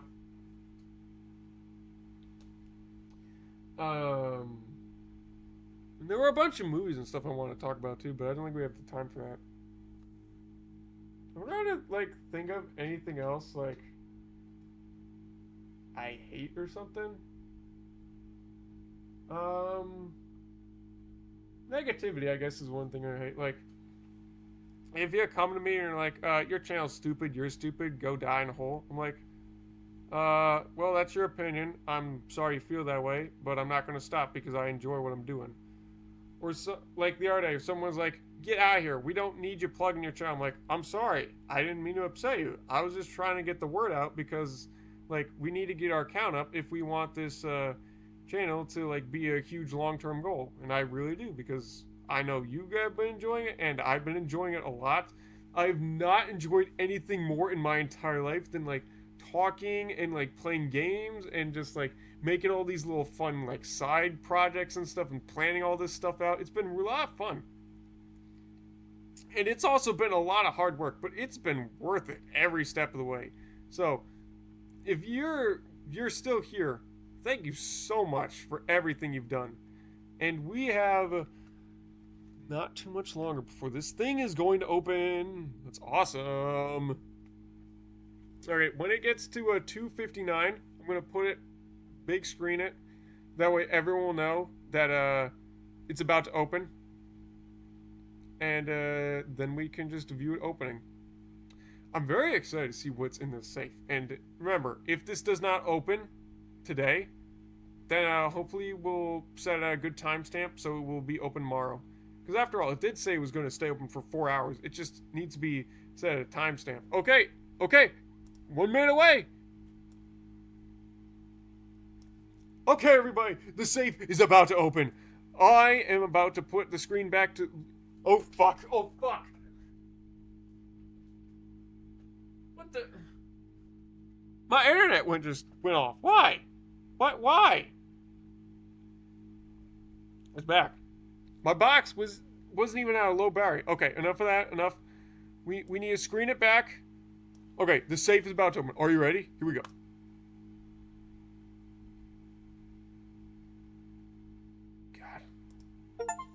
Device low. It's not. It's plugged in. It's fine. Okay, safe. Open! Come to daddy. Open sesame.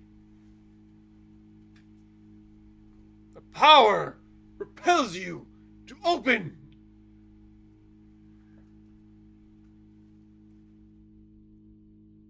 Be jolly and open. What was that? I heard something.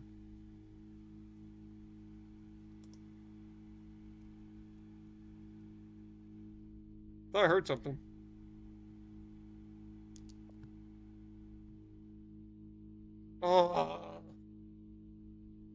It's 3. I'm giving it 1 minute if it's not open by then.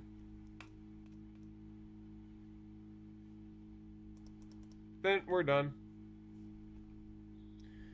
Please open, I beg you. Is it because we were...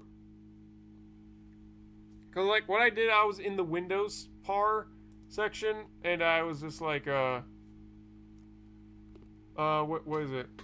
I was looking at the app. Maybe if I exit and come back, it'll work.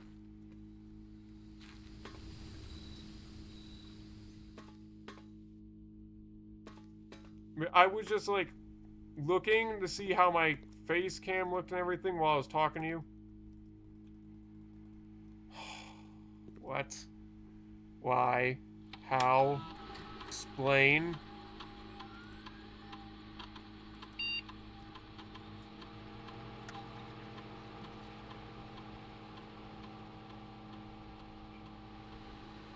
It's 3-1, man. It's the 12th. Okay, it is.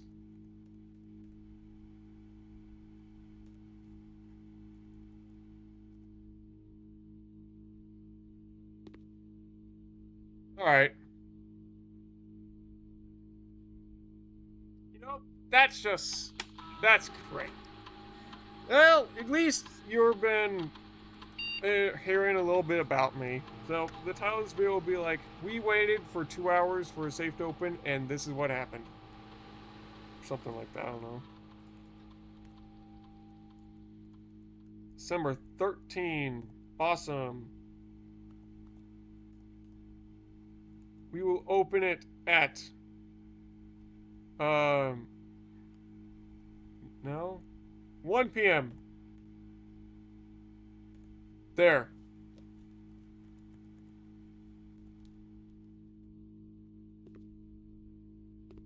I hate you. Oh, call it a day.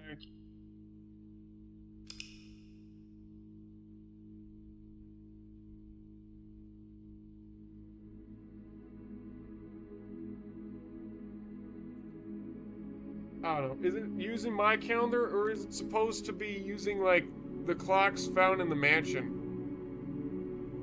Because if it doesn't open tomorrow, then we can confirm it uses the clocks in the mansion.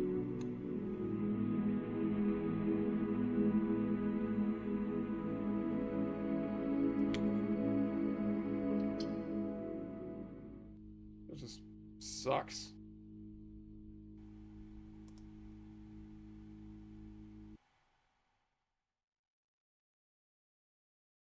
The worst thing is that's going to go under our total playtime, which is one thing I really hate. I just hate it when it lies to me about how many hours we've actually spent playing it. Yeah, playtime, now it's over 15 hours.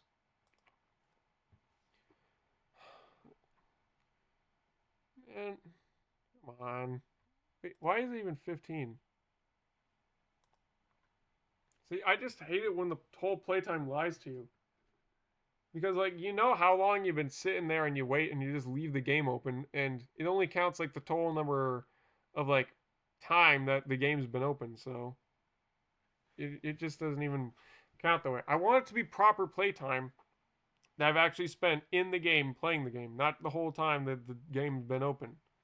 Which is why I've stopped leaving the game open and, like, going to it every break, and I'm just like, only play it when there's time to play it, and I can actually do, like, a full 15-minute session or something. So yeah. Anywho, again, if you want me to try play Thief Simulator, let me know. I'll get both DLCs just for you, so you can see those later. And thanks for watching. If you've been observing a lot and hearing a lot about more about me and the stuff that I do and do not like, and just like beliefs, I guess. I'm not Christian. Don't say anything about that. I'm not. I don't believe in that sort of thing. I believe in karma though, because like it should be real. Because if it's not, then fuck everything with the world, type stuff. You know. Because like when the Emperor died in episode 9, I was like, yes, karma. That motherfucker deserved to die. And now that he's dead, it was my favorite episode because we never get to see his ugly mug again. So I'm telling you, if they bring him back in episodes 10, I'm done with that series. I'm not going to watch it unless you beg me to watch it. Okay? I might look at a spoiler hearing that he comes back, and if I see that, fuck you, episode 10. I'm never going to watch your series again. I'm just going to stick with stuff past the original trilogy. So anything a little further than the Clone Wars, I'll still watch. But everything after that, nope. Done. Goodbye, everything else. Anyway, thanks for watching. If you want to see more, don't forget to like, comment, subscribe. Obviously, this was a bad video to like show that stuff, but it does show you my dedication I'm willing to put in for time and stuff. So you can put that in mind. I don't know why the safe didn't open. It could have been like we were off by a minute, or like the fact that we had to leave the game up and not just like have like the Steam Labs desktop tab up, because that's what I did. So if it was that, then we'll know tomorrow. If it wasn't, then it must be something to do with like the actual time of the day that is in the game. And I think I have a good way to be able to determine how it would work because of the notes we've been given. So anyway, thanks for watching. I will see you guys next video. And I'd love to do my little outro, but I mean, this has just been a bad video. Oh well. Peace out, everybody. Have a great day.